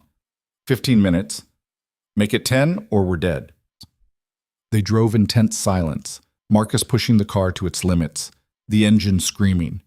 Sophie was crying again, and Elena held her, murmuring soft reassurances that sounded like prayers. Adrian found himself thinking about his mother, about how she'd bought this house as a refuge, a place where nothing bad could touch her, and he'd brought violence right to her doorstep, even in death. He'd contaminated everything he touched, everyone he cared about. "I'm sorry," he said. Not sure if he was talking to Elena or Sophie or his mother's memory or all of them. "Save it," Marcus said. "We're not dead yet." Sirens wailed in the distance. Adrian saw them first. State police cruisers coming from the north, FBI vehicles from the south, converging on their location like angels or jailers. He couldn't tell which. The car chasing them saw them too. It slowed, then stopped, then turned and fled back the way it came. Marcus pulled over as the police surrounded them, officers emerging with guns drawn, shouting commands. "Hands where we can see them! Everyone out of the vehicle slowly!" They complied, moving carefully, Adrian keeping himself between the guns and Sophie. Morrison appeared moments later, his face grim. "You three are the hardest people to protect I've ever met," he said. "Sorry to be difficult," Adrian replied. Morrison's expression softened when he saw Sophie, this terrified child caught in adult warfare. "Get them somewhere safe. Medical evaluation, food, actual beds. And for the love of everything, keep them there this time." They were separated. Adrian to one car, Elena and Sophie to another. Through the window, Adrian saw Sophie looking back at him, her small face pressed against the glass, and he wondered if this was the last time she'd look at him without fear, or if that damage was already done. The car pulled away, taking them in different directions, and Adrian realized with sudden clarity that he'd been so focused on protecting Elena and Sophie that he'd never stopped to ask if they wanted his protection or if he was just another threat in their lives. The answer, he suspected, was both. The FBI safe house was a nondescript rental property in the suburbs, the kind of place where neighbors minded their own business and nobody asked questions. Adrian spent 3 days there being debriefed, going over testimony, preparing for trials that would stretch months into the future. He asked about Elena and Sophie constantly, but Morrison's answers were always the same. They're safe, they're being taken care of, focus on your own situation. On the 4th day, Morrison finally gave him something real. "Elena wants to see you." Adrian looked up from the legal documents he'd been reviewing. "When?" "Now. But there are conditions." Morrison sat down across from him. "She doesn't want Sophie there. Says the kid's been through enough without seeing you two have whatever conversation you need to have." "That's fair." "She also said to tell you that this isn't a reunion. Her words were, 'I need to say things to his face, and then I need to figure out what comes next.'" Morrison studied him. "What exactly happened between you two?" "I destroyed her life trying to save it." "Yeah, you're good at that." They drove to a different safe house across town. Elena was waiting in the living room, sitting stiff and formal on a couch that had seen better years. She'd changed clothes, jeans and a sweater instead of her usual uniform, and the difference was jarring. She looked like a regular person, not an employee, and somehow that made everything harder. "I'll be outside," Morrison said, giving them privacy. The door closed. Silence stretched between them like a chasm. "How's Sophie?" Adrian asked finally. "Scared, confused, angry." Elena's voice was controlled, too controlled. "She has nightmares every night. Wakes up screaming about men with guns. She's 6 years old, Adrian. I know." "Do you? Because from where I'm sitting, you played a game with people's lives and my daughter paid the price." Elena stood, paced to the window. "The FBI therapist says she's going to need years of counseling, maybe medication if the anxiety doesn't improve, all because you needed to test everyone's loyalty." "You're right. I know I'm right. I don't need you to agree with me. I need you to understand what you did." Her voice rose, months of suppressed emotion finally breaking through. "You want to know what Sophie asked me yesterday?" She asked if it was her fault, if she'd been bad and that's why the bad men came. A 6-year-old child thinks she caused this because she can't comprehend that an adult would be selfish enough to put her in danger for no reason. The words hit like physical blows. Adrian had spent 3 days cataloging his mistakes, his failures, his crimes. But hearing them through the lens of a child's fear made them real in a way legal documents never could. "I'm sorry," he said, and his voice cracked on the words. "I'm so sorry, Elena. Sorry doesn't fix this. Sorry doesn't take away her nightmares or give me back my apartment or bring back the people who died." She turned to face him, tears streaming down her face. "Danny Martinez's wife came to see me. Did you know that? The FBI arranged it because we're both victims of your choices. She wanted to know if you'd said anything about her husband, if you'd shown any remorse before he died." Adrian felt sick. "What did you tell her?" "I told her the truth. That you were drowning in guilt, but that didn't bring her husband back. That you were trying to make it right, but her daughter would still grow up without a father." Elena wiped her eyes roughly. "She asked me why I stayed, why I kept working for you when everyone else left. And you know what? I didn't have a good answer. Elena, let me finish." She took a shaky breath. "I stayed because I thought I saw something in you worth saving. Because underneath all the power and the violence and the fear, I thought there was a decent person trapped in a life he'd built, but didn't know how to escape." She laughed bitterly. "Turns out I was just another person you manipulated, another piece on your chessboard." "That's not true." "Isn't it? You knew I needed the money, knew I'd keep showing up no matter how dangerous it got. You used that. Maybe you didn't mean to. Maybe you convinced yourself it was protection or concern, but you used me just like you used everyone else." Adrian wanted to argue, to defend himself, but the words died in his throat. Because she was right. He'd seen her loyalty, her dedication to her daughter, her quiet strength, and part of him had relied on that, had counted on her staying when everyone else ran. "You're right," he said quietly. "I did use you. Not consciously, not maliciously, but that doesn't matter. The damage is the same." Elena's anger seemed to deflate, leaving only exhaustion. She sat down heavily. "Morrison says you're setting up funds for the families of the people who died, for Sophie's therapy and my relocation expenses. It's the least I can do." "It's nothing. Money doesn't fix trauma. It doesn't bring people back or erase memories." She looked at him, really looked at him. "But I know you know that. I can see it in your face. You're destroying yourself over this.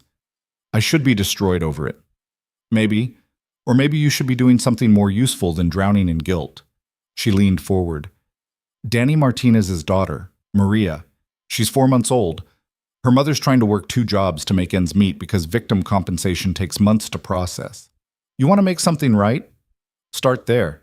Actually help instead of just writing checks and hoping the guilt goes away." The suggestion caught him off guard.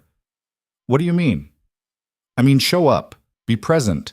You want to honor the people who died because of you? Then be there for the people they left behind." Elena's voice softened slightly. "The FBI says you'll be in Chicago for months doing testimony. Use that time. Visit Maria's mother. Ask what she needs.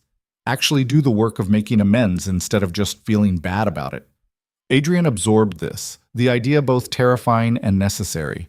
Would she even want to see me? "I don't know. But you won't find out sitting in a safe house feeling sorry for yourself." They sat in silence for a moment. Then Adrian asked the question he'd been afraid to voice. "What about us? Is there an us after this?" Elena's expression went carefully neutral. "I don't know what we are, Adrian. I don't know if we're anything beyond a housekeeper and her former employer who went through something traumatic together. You know it's more than that." "Do I? Because from where I'm sitting, we're 2 people who got thrown together by circumstances. You were lonely and desperate for someone real. I was convenient and too stubborn to leave." She stood. "That's not a foundation for anything healthy. So that's it? We survive all of this and then just, what? Pretend it never happened?" "I think we take time apart. You figure out who you are without the empire and the power and the violence. I figure out how to rebuild my life and help my daughter heal. And maybe, down the road we see if there's something real underneath all this chaos." Elena moved toward the door. "But right now, I need space from you, Sophie needs space from all of this. We need to breathe without feeling like we're about to be shot at. Adrian wanted to argue, to convince her to stay, to promise he'd be better. But he'd made enough promises he couldn't keep. Okay, he said instead. Space, time, whatever you need. Thank you, she paused at the door. For what it's worth. I do believe you're trying to be better. I just don't know if trying is enough. She left, and Adrian sat alone in the empty safe house, her words echoing in his mind. Trying isn't enough. Action matters more than intention. Show up instead of just feeling guilty. He pulled out his phone, called Morrison. I need an address, he said. Danny Martinez's wife, and I need you to ask if she'd be willing to meet with me. Morrison was quiet for a moment. You sure about this? No, but I'm doing it anyway. 2 days later, Adrian found himself standing outside a small apartment in Pilsen, his hands sweating, his heart racing. Morrison had arranged the meeting but warned him it might not go well. Martinez's wife, Carmen, had every right to slam the door in his face, or worse. She answered on the second knock. Carmen Martinez was younger than he expected, maybe 25, with tired eyes and a baby on her hip. Maria, Danny's daughter, blinked at Adrian with her father's eyes. Mr. Vance, Carmen said, her voice flat. Thank you for seeing me. I know you didn't have to. She stepped aside, let him in. The apartment was small but clean, filled with baby things and photos of Danny, young, smiling, alive. I have 10 minutes before Maria needs to eat, Carmen said, settling onto the couch. Say what you came to say. Adrian had rehearsed this conversation 100 times. Every version felt inadequate. I'm sorry. I know that doesn't mean much, doesn't change anything, but I need you to hear it. Your husband died because of choices I made, and I'm sorry. Danny knew the risks. He chose that life. Carmen's voice was hard, but her eyes were wet. What I can't forgive is that he died for nothing. Not protecting something important, not saving someone's life. He died because you were playing mind games. You're right. Stop saying that. Stop agreeing with me like it makes this better. She adjusted Maria on her lap. You want to apologize? Fine, you're sorry. Now what? Do you expect me to absolve you? To say it's okay and you can move on with your life? No, I expect you to hate me. But I also want you to know I'm setting up a trust fund for Maria. College, living expenses, everything she'll need. And a monthly payment for you that's more than victim compensation, more than Danny was making. It's not enough, it'll never be enough, but it's something. Carmen stared at him. You think money fixes this? No, but it's what I have to offer. Adrian leaned forward. I also want to ask what else you need. Not what I think you need, not what seems appropriate. What do you actually need to survive this? She was quiet for a long moment, looking down at her daughter. When she spoke, her voice was barely a whisper. I need Danny back. I need Maria to know her father. I need to not wake up every morning wondering how I'm going to do this alone. I can't give you that, but I can show up. I can be here when you need help with things Danny would have done. I can make sure Maria knows who her father was, what he meant. Adrian's voice was rough. I can't replace him. I won't try, but I can be present instead of just sending money and running away from the guilt. Carmen's eyes searched his face, looking for deception or false promises. Why? Why would you do that? Because trying to be better isn't enough if I don't follow through with action. Because your daughter deserves to grow up knowing that the man responsible for her father's death at least tried to honor his memory. He paused. And because someone told me that showing up matters more than feeling sorry. Elena, Carmen said, she told me about her daughter, about what you put them through too. Yeah. She also said you were trying to change, that you were destroying everything you built because you finally saw what it cost. Carmen shifted Maria to her other hip. I don't forgive you, Mr. Vance. I don't know if I ever will. But if you're serious about showing up, about being there, I guess we'll see if your actions match your words. It wasn't forgiveness. It wasn't absolution, but it was a door left open instead of slammed shut, and that was more than Adrian deserved. He visited Carmen and Maria twice a week after that, helping with things that needed doing, fixing a leaky faucet, assembling baby furniture, sitting with Maria while Carmen took the first real shower she'd had in days. It was uncomfortable and painful and necessary. Every time he looked at Maria, he saw Danny's eyes staring back at him, a living reminder of what his choices had cost. The trials began in March, a parade of testimony and evidence that stretched across 6 weeks. Adrian sat in the witness box and told the truth about 15 years of criminal enterprise. He named names, described operations, laid bare the entire infrastructure he'd built. Santiago got 30 years.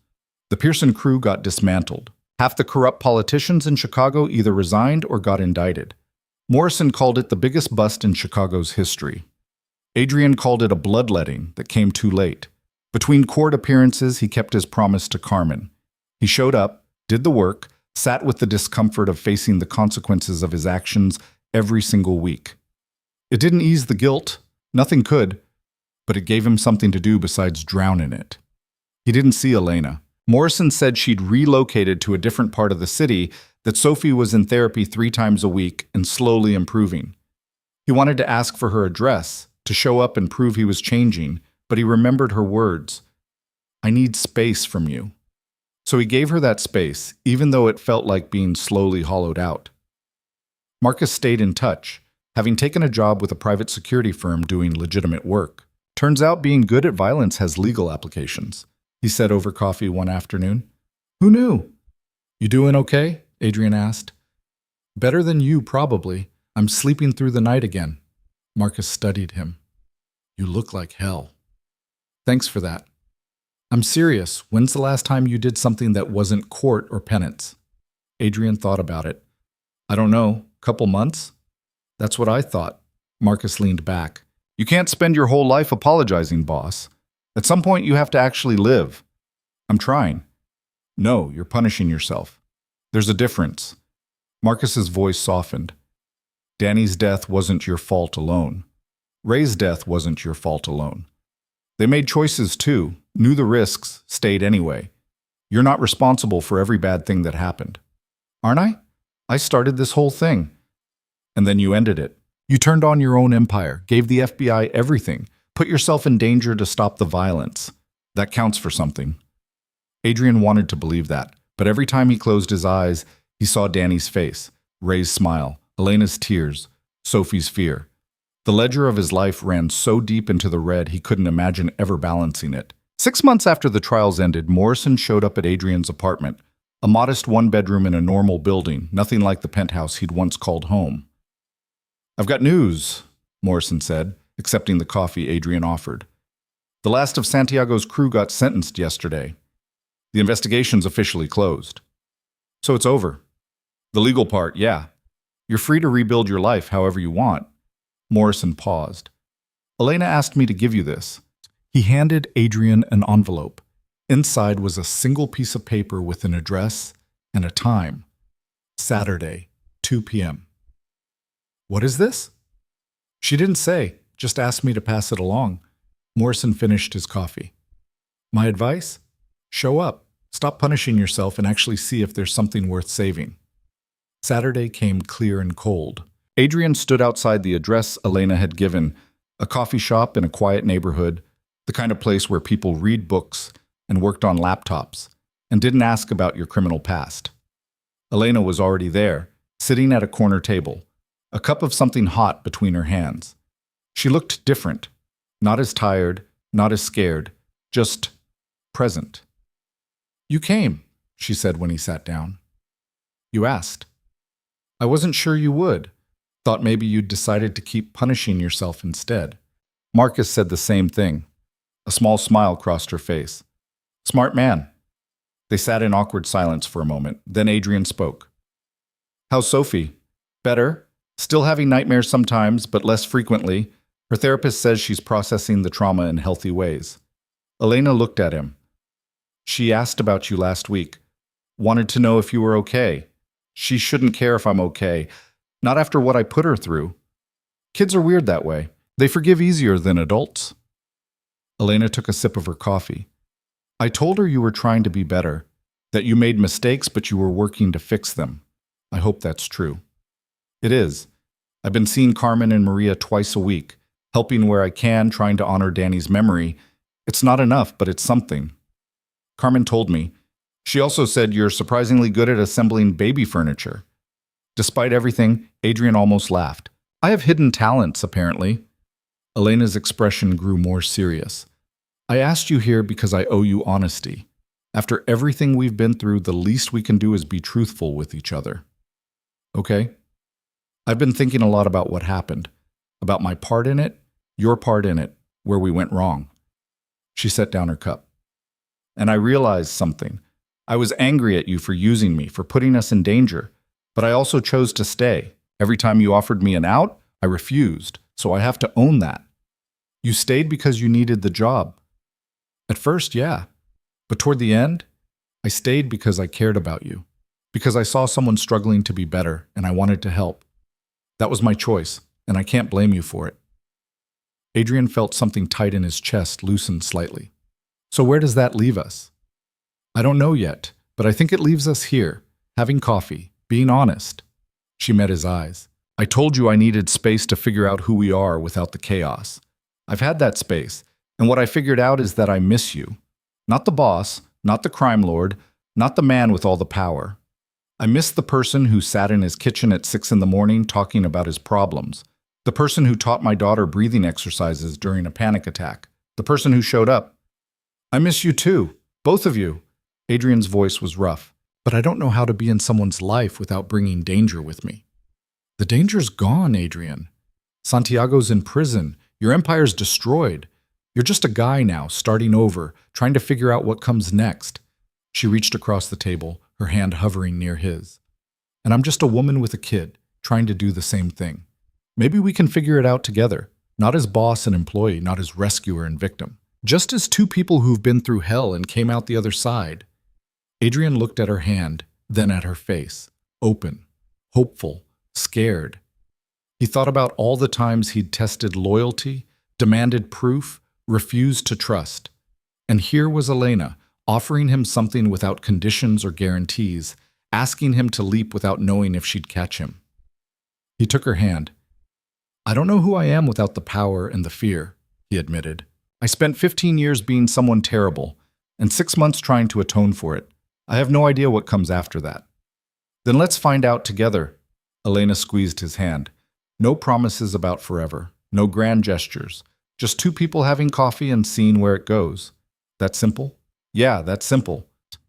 They sat there in the coffee shop, two broken people holding hands across a small table, and for the first time in longer than Adrian could remember, the future didn't feel like punishment or penance or pain. It felt like possibility. Over the next several months, they built something neither of them had expected. A relationship based on honesty instead of illusion, on presence instead of power. Adrian got a job doing construction, manual labor that left him exhausted but clean. Elena went back to school, taking classes to become a nurse like Adrian's mother had been. Sophie slowly healed, her nightmares fading, her laughter returning. They were careful with each other, conscious of the wounds that hadn't fully closed. Some days were good. Some days the past crashed down on them like waves, and they had to remember why they were trying. But they kept showing up, kept choosing each other, kept building something real from the rubble of everything that had burned. A year after that first coffee, Adrian stood in Carmen's apartment, holding Maria while Carmen grabbed something from the bedroom. The baby had grown, was starting to babble, and her eyes still looked exactly like Danny's. You're good with her, Carmen said, returning with a photo album. I'm learning. Adrian bounced Maria gently. What's this? Pictures of Danny. I want you to have copies so when Maria asks about her father someday, you can tell her stories. Real ones, not just the sanitized version. Adrian looked at the photos. Danny young and laughing, Danny in a suit looking uncomfortable, Danny holding a newborn Maria with terrified joy on his face. Why would you trust me with this? Carmen was quiet for a moment. Because you're the only person who shows up consistently, who asks what I need instead of what you think I should need, who sits with the discomfort of facing what you did instead of running from it. She took Maria back, settled her on her hip. You can't bring Danny back, but you've honored his memory by being present for his daughter. That's more than I expected. It wasn't forgiveness. Carmen had made that clear multiple times, but it was acknowledgement that actions mattered more than words, that showing up counted for something. He took the photos home, showed them to Elena that evening. She looked through them slowly, her expression soft. "You're doing good work," she said quietly. "Real work. It doesn't feel like enough. It never will, that's the point." She set down the photos. "You can't fix the past, Adrian. You can only build something better in the present." Sophie appeared in the doorway, holding a drawing she'd made, stick figures holding hands, a sun overhead, everyone smiling. "Look what I made." "That's beautiful, baby," Elena said. "Who are these people?" "That's me, and that's you, and that's Adrian." Sophie pointed to each figure. "We're a family." The word hung in the air. Elena looked at Adrian, something vulnerable in her eyes. They'd been together a year, had been building toward this moment without naming it. But hearing it from Sophie's mouth made it real in a way nothing else could. "Yeah," Adrian said, his voice rough with emotion. "We are." That night, after Sophie was asleep, Adrian and Elena sat on her apartment's small balcony, looking out at the city lights. "I never thought I'd get here," Adrian said.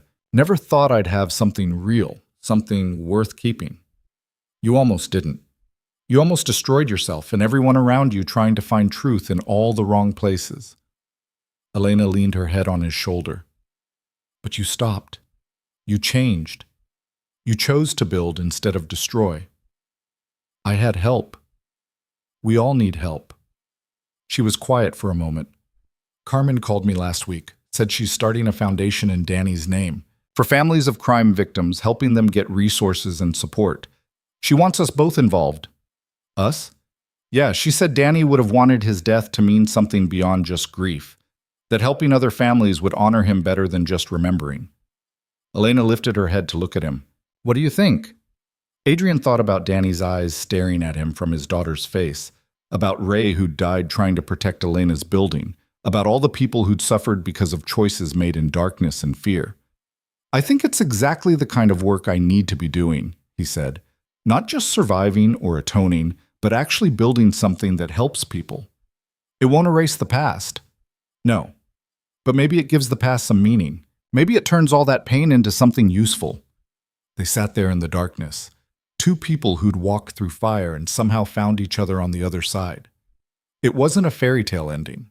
There were still hard days, still moments when the trauma resurfaced, still nights when Adrian woke up gasping from dreams about gunfire and blood. But there were also mornings when Sophie climbed into bed between them, demanding pancakes. Afternoons spent helping Carmen with Maria, teaching the little girl about her father through stories and photos.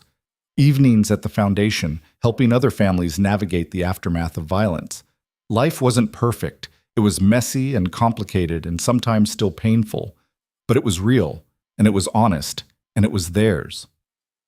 2 years after that first coffee, Adrian stood in a community center at the foundation's first annual fundraiser. Carmen was speaking, her voice strong, telling Maria's story and Danny's story, and how their family had survived through community and support. Elena stood beside Adrian, Sophie on her other side, now 8 years old and occasionally still having nightmares, but mostly just being a kid. Marcus was there too, having become something like family over the months and years, still gruff but softer around the edges. "You did this," Elena whispered to Adrian. "You turned everything around." "We did this," Adrian corrected. "All of us. Together." Because that was the truth he'd learned the hard way. That power built on fear and control was hollow, but connection built on honesty and presence was real. That trying to protect yourself from betrayal by trusting no one just left you alone. That the people who stayed when things got hard were the ones worth building a life with. Carmen finished her speech to applause. Maria, now 2 years old, ran to Adrian with open arms, calling him Tio Adrian, like she'd been taught. He picked her up, holding this child whose father he'd gotten killed, and felt the full weight of what redemption actually meant. Not forgetting the past or being forgiven for it, but carrying it forward and building something better despite it. Sophie tugged on his sleeve. "Adrian, can we get ice cream after this?" "Yeah, kiddo, we can get ice cream. Will you tell me another story about my mom being brave?" Adrian looked at Elena, who smiled and nodded. "Sure. I'll tell you about the time your mom stood up to me when I was trying to push her away. About how she was braver than anyone I'd ever met. and how she taught me that showing up matters more than being perfect. That's a good story, Sophie said seriously. Tell me that one. So he did.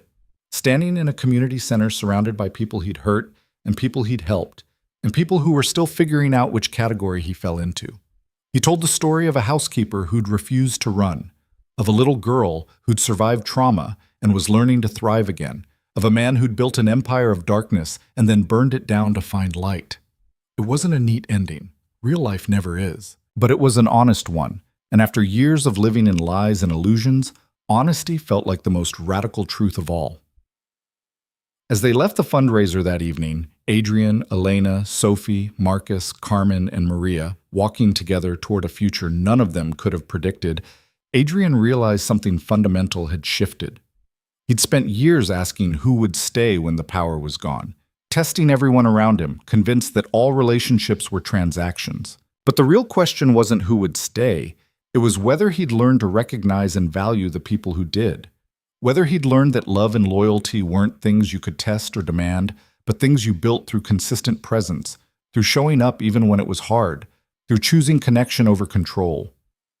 Elena's hand found his, Sophie skipping ahead, their little cobbled-together family moving through the Chicago streets like they belonged there. And maybe they did. Not because they were perfect or had all the answers, but because they'd survived the worst of themselves and each other and chosen to keep building something real. The city lights stretched out around them, the same lights Adrian had looked down on from his penthouse years ago, thinking he controlled it all. Now he knew better. Control was an illusion. Trust was a risk.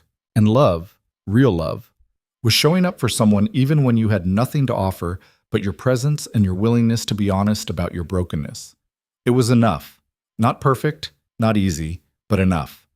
And for the first time in his life, Adrian Vance wasn't afraid of that truth.